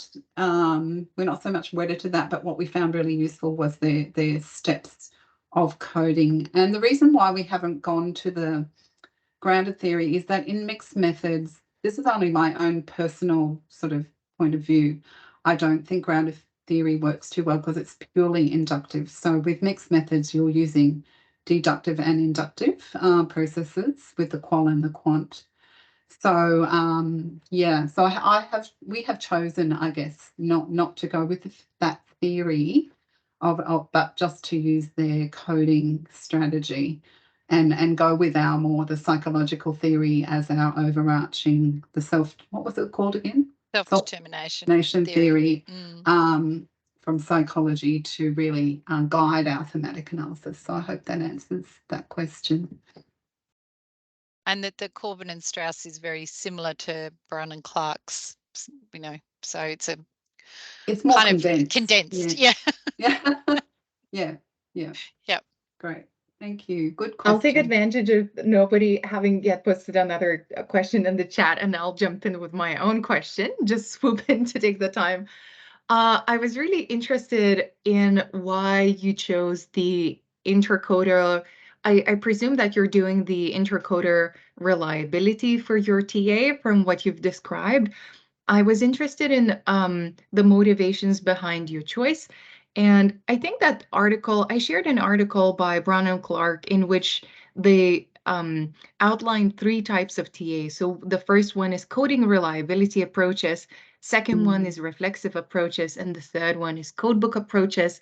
They themselves say, look, our math processes is the reflexive one. So I think you folks went for the first one, the coding reliability approach. If you could just walk us through some of the decision-making behind that, that would be really interesting. That's a really good question, Osman. Thanks for raising it. I think we've gone for the coding reliability for a few reasons. One of the reasons is that I'm coming into this sort of project not having actually been in the boot camps or not so much in the data yet. So in a way, we thought this is a great opportunity to do reliability and validity checks by me looking at the data separately and seeing what I come up with and then doing that comparison. So which I don't think we could do with the more reflexive one that they're talking about, because that I think would require me to have been in the process from the beginning. In the boot camps, have to be there, you know, to more contextually. So I think it suits just the way that our team is working. And I didn't want to go to the code book one because we're not doing that sort of counting. That's sort of not the Braun and Clark really suggests that, but we're not going to produce the code book. We haven't really got time for that, but I'm just going to go away and code, and then Kim and I will do a nice cross comparison, and then we'll be able to do stage 3 again, where we can refine the themes and look at how are we similar, how are we different, how might we change the thematic structure. So a great question. Thank you so much. Hopefully we get the chance to run the symposium again next year and invite you back after you've gone through the intercoder reliability stuff, because I've heard so much feedback about how difficult that process can be. I wish you the best of luck. Thank you. We'll be the guinea pigs. Yes, please be the guinea pigs for all of us and give us all the hot tips as takeaways from your presentation. Thank you so much. This was really great and took us in a bit of a different territory with the type of TA that we're talking about. So really, really great in terms of the diversity of presentations as well. Thank you. Thanks. Thanks, Asma. And I'm happy to be the discussant for your talk if you would like. Thank you. That would be great. Can you just take over, or do you need me to stop sharing? Let's see. So I'll try to upload a presentation and then see what happens.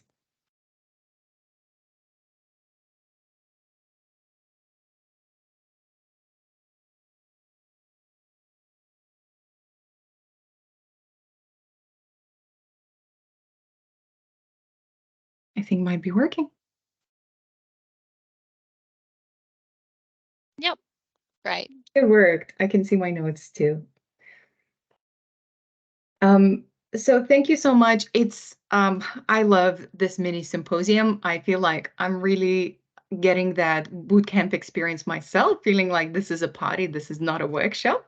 So I'm just really delighted to have the opportunity to present some of my ongoing work with a collaborator named Dr. Alexander Traut-Goyek, who is a postdoctoral research fellow at Vienna University. We started working on a bunch of work 3 years ago, and I think we're going to be lifelong scholarly partners and co-authors. So it's really good that to keep that connection going. And Alex, due to time difference, he couldn't be here with us and do another exciting and dynamic co-presentation like Kim and Judy have done with us today. But he has confided and said, okay, you can go ahead and present our work. So this presentation is taking almost another step further into the quant side of the mixed methods of thematic analysis in mixed methods. And this is I'm going to tell you a story of a survey which has to do with digital methods in China studies. And just as a warning, so we're also moving earlier and earlier into the process of doing the research, so we don't have findings yet. We primarily have, we now have completed the survey design, and we have just this week gotten the ethics approved.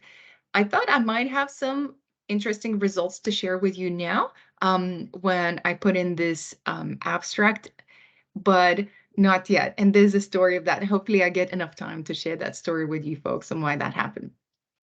So I'll walk you through the research context, the research objectives and methods, and the challenges and the rewards. So I won't be talking much about the findings yet. But you get all the drama that goes into preparing a mixed methods project, though, which is always fun. So a bit of context for you folks around digital methods in China studies. So before coming to Australia to do my PhD and now staying on to do my research work, I lived in China for almost 10 years. So I spent my 20s in China. And really had a good time, decided that it was time to move from an industry job into a PhD, and found my supervisor here at Griffith and have now been conferred as of the 18th of May. So it's really exciting. Now, I've been doing research in China and around different Chinese topics in China since I want to say 2014, 15. So I've had a good run, and I've had a good run in observing how access to data has been changing and how restrictions inflicted on researchers have been changing as well.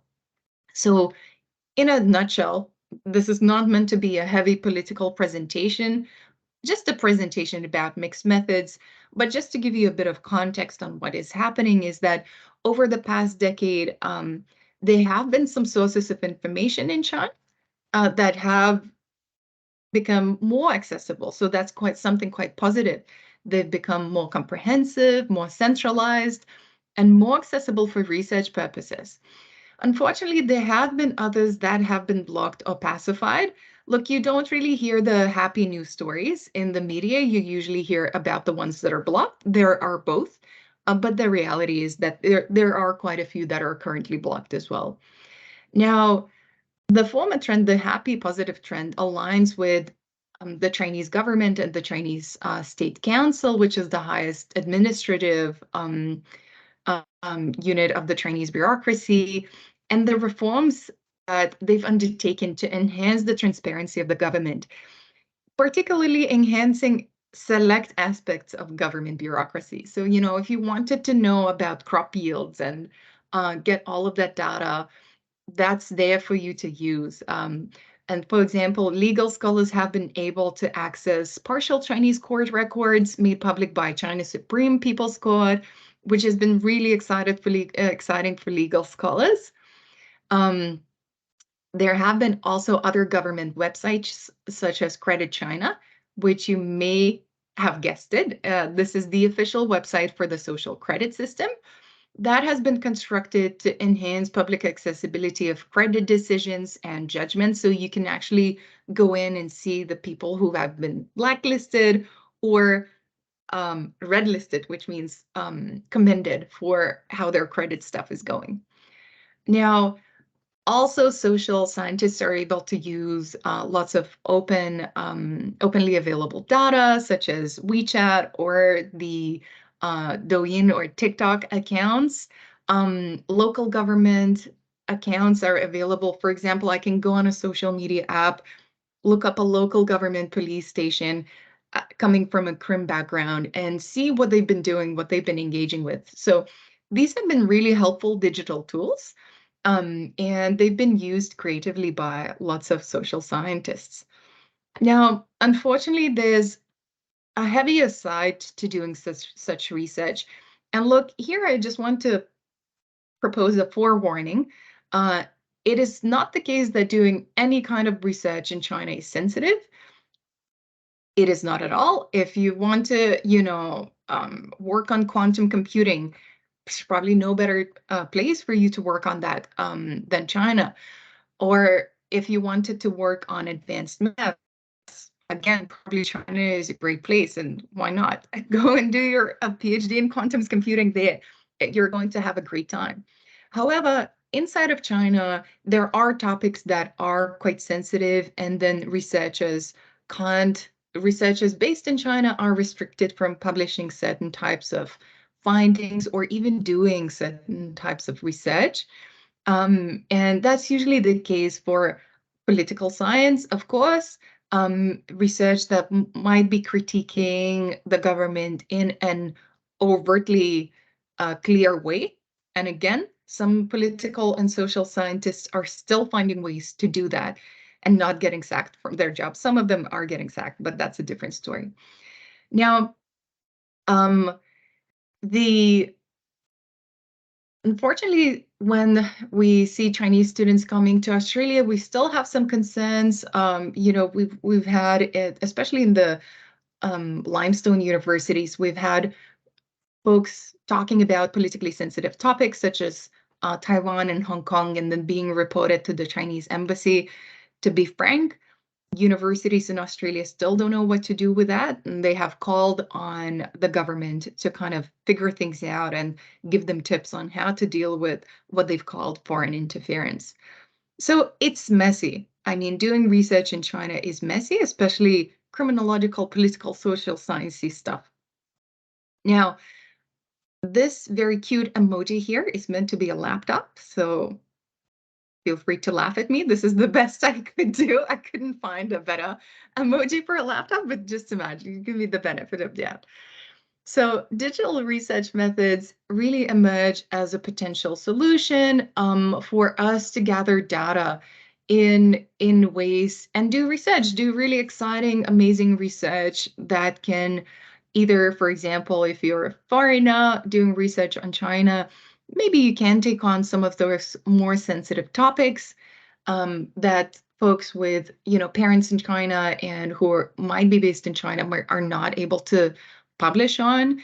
So you can serve as sort of a platform for people's voices, or even just some research that, sometimes officials in China want to say a lot of government data is sensitive. We don't want to make anything open, and they can be overcautious in terms of censoring certain things. So digital methods, again, can come in as a solution. During COVID, digital research methods served an amazing purpose. So that was great. And Judy has a great question, which I think I will address now rather than at the end. Does digital methods assume you're doing it outside of the country? That's a really good question. And my knee-jerk reaction would be to say no. But I think that our findings might be able to find that it primarily is. Just because folks in China can engage with different types of methods, for example, actually go out and do paper surveys, or go out and get hospital data, for example. So they don't necessarily need that digital platform there.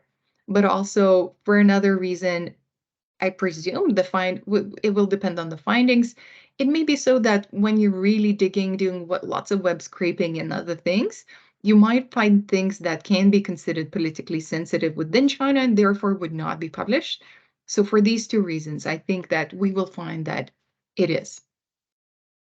Anyhow, this moves me to the research goals and objectives. So really we wanted to understand with COVID, with the change in leadership, with availability of different kinds of digital methods tools, how our researchers in the field of China studies are working with digital methods. So we're really asking the question about how our changing ethical, administrative, and political considerations are impacting researcher engagement in the field of China studies and choices of digital research methods. Again, this is a working research question. Let's see how we go if we need to reframe it a bit later on. I feel like it might be a bit double-barreled, so almost like having two questions in it, which is not a problem. We can split it up later. But essentially what we're really interested in is how digital methods are being used at the moment and what are the type of motivations behind the choices of digital methods. Now, in terms of challenges and rewards, what I'm going to talk to you is I'm going to talk to you about feasibility.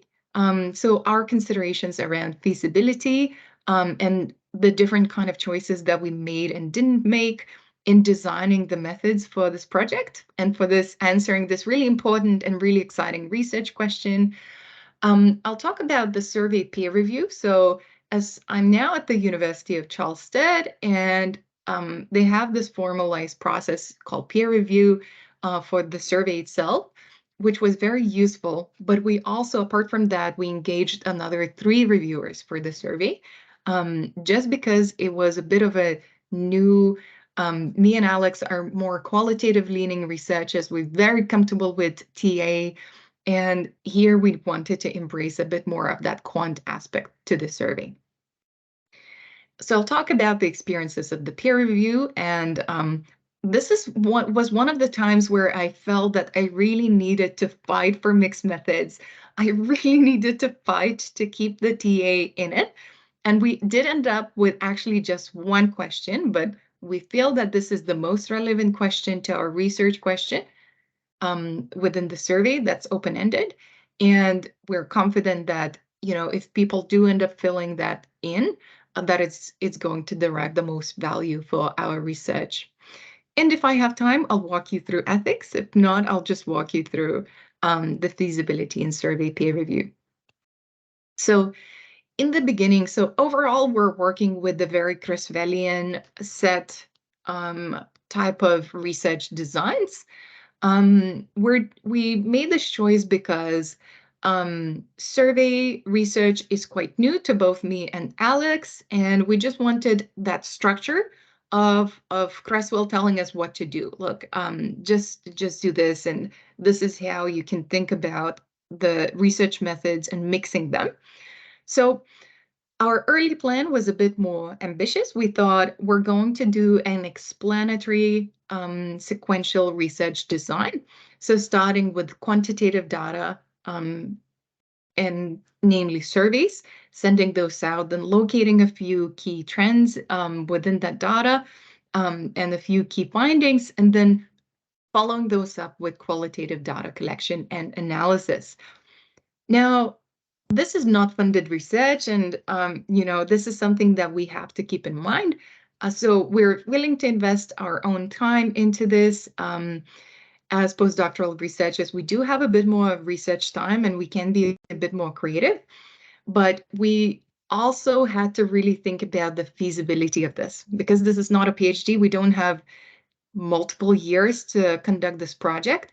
And ideally, we would want to get this funded so that we could turn it into a workshop or, get people together, get people to share experiences and really enrich each other's views as well.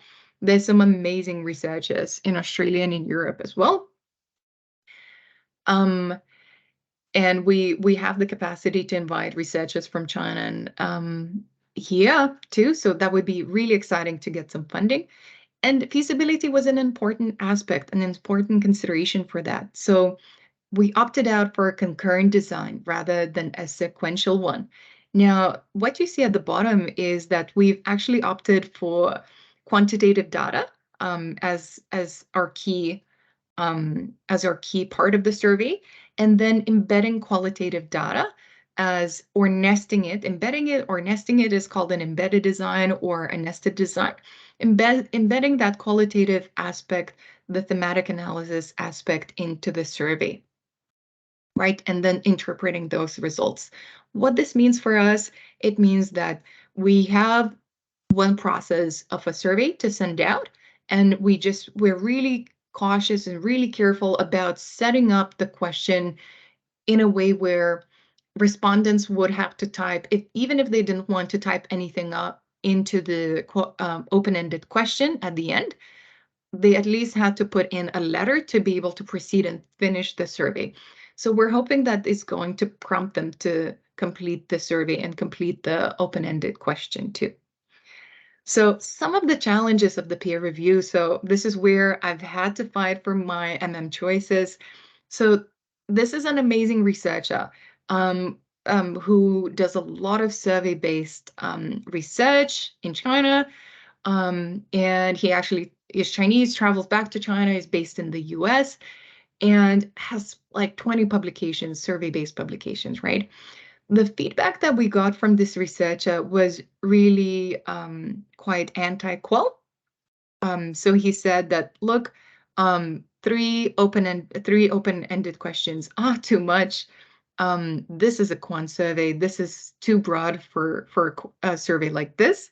So he didn't even realize that this was a mixed methods survey. And look, these are going to be the experiences you will have as an researcher. And said that, look, nobody's going to answer your open-ended questions. So after getting this feedback, this is where we said, okay, maybe we cut down the quantity of open-ended questions, but we really ask the question that we want to ask that's most relevant to our research question, which is what we ended up doing. And this is why we ended up forcing or requesting that researchers put something into that open-ended question response, which we'll see how we go. Again, maybe next year I'll present this again in a more exciting, talk about more challenges and rewards of doing this research. Now, also, some of the challenges here come from us being new to survey design, and especially survey design where it's the quantitative aspect is the key aspect of it. We've done descriptives before. This is going to be a bit more advanced. And so we actually ended up using some more qualitative language in the early research design than we should have, which caused a bit of confusion that, during this process of peer review, we were able to identify what the confusion is and why it's emerging. So this was, it was really great, really grateful for that peer review process. So one of the comments we got was that, sampling strategy will be used to ensure the sample is representative of the population. We used the language wrong. We really wanted to say that we're going to seek maximum representativeness of the sample, pulling in people from different areas of the world in setting up our sampling frame, which is at the moment, it's around 100 people, and then going to go from there. But obviously we used the wrong language, which caused a lot of confusion. So this person then said, are you drawing on a random sample? Are you doing some sort of quota sampling? And ended up recommending that we kind of think about how we could build a representative sample of all China studies researchers using digital methods. Now, I don't know if anyone is laughing right now, but this is really hard, if not impossible. So, every day there would be different researchers looking at China topics and using different kinds of methods. So it's really not possible to set up a sample like this, where you're kind of looking at the whole population. So this comment made us realize that we needed to look a bit more into what kind of sampling strategy we're using, why, and really think through it. We didn't end up changing, our sampling strategy, but it really helped us think about the justification that we needed. So as you can see, these comments are a bit of a mess, but we decided that we're going to be really transparent. Now, one really good thing that came out of this confusion doing peer review, and I can see these scared emojis coming through our way, and yes, we were scared too. Luckily, this was the peer review stage. This person who gave us these ideas also gave us a paper written by amazing scholars, Sheena Chestnut-Greetens and Rory Truk. I've used a lot of Sheena's work in my thesis, so I was really happy to jump on and see what Sheena had done with co-written this co-authored paper. And it was really interesting to read through a survey like this and see how they approached the building the sample. Again, I know that their sample was not representative because I was not invited to partake, right? And a lot of my work is focused in this area. But it was really interesting. They actually sent the survey out to almost 2,000 researchers. So 1,967 researchers, and they got 562 complete responses. So at the moment, we have collected a sampling frame of 100 researchers, and we're wanting to be a bit more specific because we're looking at researchers who are using digital methods, not just all China studies researchers. So I think it might be a bit harder for us to do web scraping. But again, having this article, going through those thoughts in our heads is really helping us with understanding on how to justify the choices that we're making in our research design and sample. If you folks have any tips, feel free to post them in the chat on how we should approach it. Should we go for 2,000 researchers and learn a new web scraping technique, or if we should go for the 100 researchers that we currently have? Perhaps a pre-screen. Let's have a chat about this during the Q&A, Judy. I just want to end my presentation with showing you folks the very, precious one call it open-ended question that we kept in. And then I'll open the floor for questions. So the final quantitative multi-choice question asks, what problems, if any, do you perceive arising from the use of digital methods in the context of China studies? And these are all based on literature, so not random things that we're pulling from air, so to say. But then right after that, we say, explain why you chose these difficulties. We want to understand what your experience has been with those particular difficulties. And we're hoping that because the survey is anonymous, that folks will be more open to sharing their experiences and more open to sharing some things that they couldn't if this wasn't anonymous. So let's see, this is going to be really exciting to see whether or not we get those juicy qualitative responses that we'll then be able to we'll use reflexive thematic analysis. So very much what Leigh-Chantelle had done, but in a definitely it's not going to be 400 pages, 40 if that. And then we did have one question that was open. We couldn't help ourselves, but we asked if there was anything else that the participants wanted to share with us. So we're forcing both of these questions on our participants, and let's see what happens.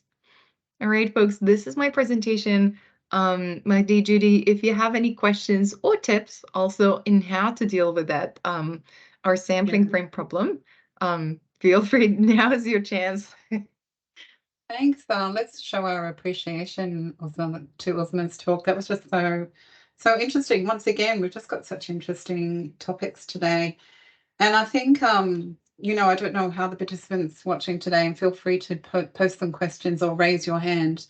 I think it really demonstrates the difficulty of mixed methods in reality, particularly if you like me, are more qualitatively dominant mixed methods person going into this, dominant survey field.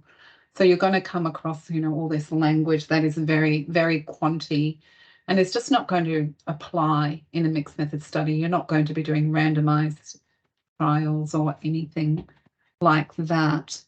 One of the things I thought of, and please others add to the chat bar in terms of representativeness, I just know with surveys, it's quite difficult in the beginning even to get anybody to answer your survey. So an idea that I had is just, you've got that wonderful peer review. The survey is actually looking really good. I like your 2 last open-ended questions. Just send it out to as many people that you can or you think are relevant. And then retrospectively, you could look at your demographic data and then analyze that to say, well, I had this many people who are working in this aspect of, China studies or using this aspect of digital methods. So maybe use your demographic questions to be able to then afterwards describe your sample. And then once you've done that, you can make claims about how representative it might be of the wider so-called hypothetical sample out there.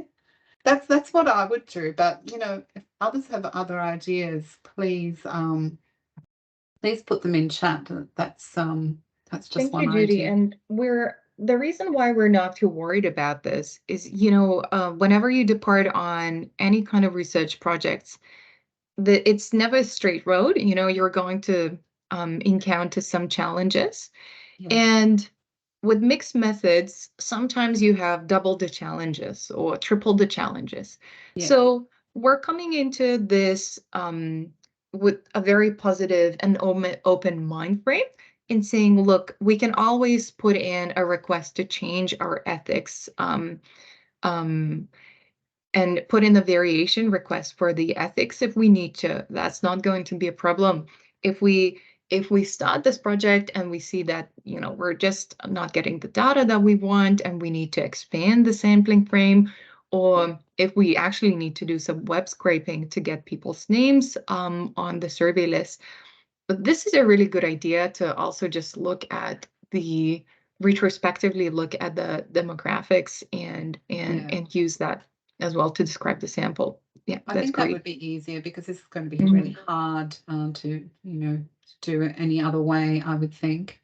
The other thing you could do, again, extending it further, sending it out even further, is put that digital methods screening question in first. So even if before when you're doing your invitation letter, do you use digital methods? Explain what digital methods means.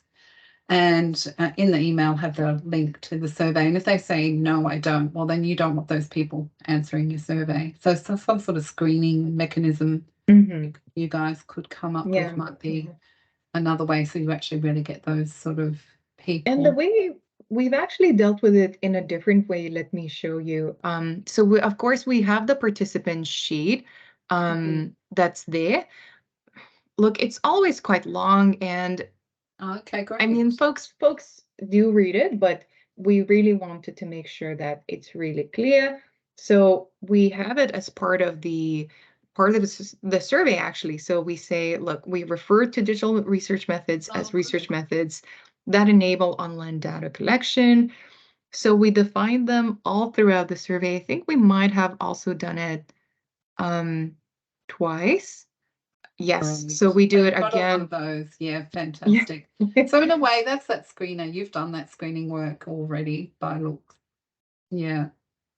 The only other thing I would say, because you've only got those 2 open-ended questions, and even Kim and I have shown that we've collected open-ended questions as well from the students, and we didn't have a lot of questions, I don't think, Kim, from memory. So just making sure that you do get enough data to be able to do thematic analysis on. So so you've got a technique for that where you're getting them to kind of, it's not an optional, they need to put in an open-ended answer. So I have faith that even if you do get 100 and get 100 times 2, because you've got 2 questions, open-ended datas from people, I think you probably should have enough to do that sort of analysis with, hopefully. So could you talk a little bit about how you did that, forcing them to answer? How, just curious, because I think that's quite a useful sort of tip people might be interested in too. So it's something that you can set up as part of the survey design. It's, for example, when you're registering for a new bank card or something like that, and you're filling your information online and it won't let you move to the next page. It returns you to the question that you forgot to answer. It's a similar logic.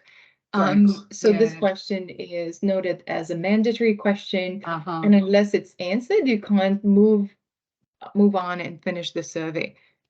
Oh, thank you for clarifying that. I think even Microsoft Forms has that too. Yeah. So even so it's a bit of a yeah, required field, forced answer. They also, I mean, every survey and every uni will use different words as well, which is a bit of a nightmare. But it's a bit of a double-edged sword because we're risking dropout. But then I think for us, it's worth it because the qualitative data is really crucial to us. So even if we're getting a bit more dropout, we are committed to then spending a bit more time in the recruitment. Yeah, fantastic. And I agree with you. I think that's a very sensible decision. All right, were there any other questions? I'm just having a little screen through lots of admiration there. Very interesting topic and great work. Yeah, and so interesting. The topics today have just been so super interesting. It's great. And thank you so much, everyone, for joining. We are almost at time. Thank you so much, Judy, for your brilliant presentation. And Kim, thank you so much. I want to thank everyone again for joining. Hopefully you've taken something away from this mini symposium. And if you would like to, if you're starting out your your mixed methods work, and you would like to be considered for the next round of this symposium, feel free to get in touch, stay in touch as your research progresses. We'd love to have you on board next year. This is likely going to be an annual thing that we can do for our mixed methods community. So feel free to just drop me or Judy an email, and we'll definitely keep you in our little thematic folks list and register. And thank you again, Judy, so much for your help in absolutely. organizing. Yeah, it's been brilliant. You've done a brilliant job, everyone, and thanks very much to the audience for being so participatory as well. So thanks again. That's the best part, eh? Yeah, definitely. All right. Thank you, and have a great day. And thank you, Uzma, for chairing the session today. It's been fantastic as always. Thank you. Bye, everyone. Bye, everyone. See you. Bye.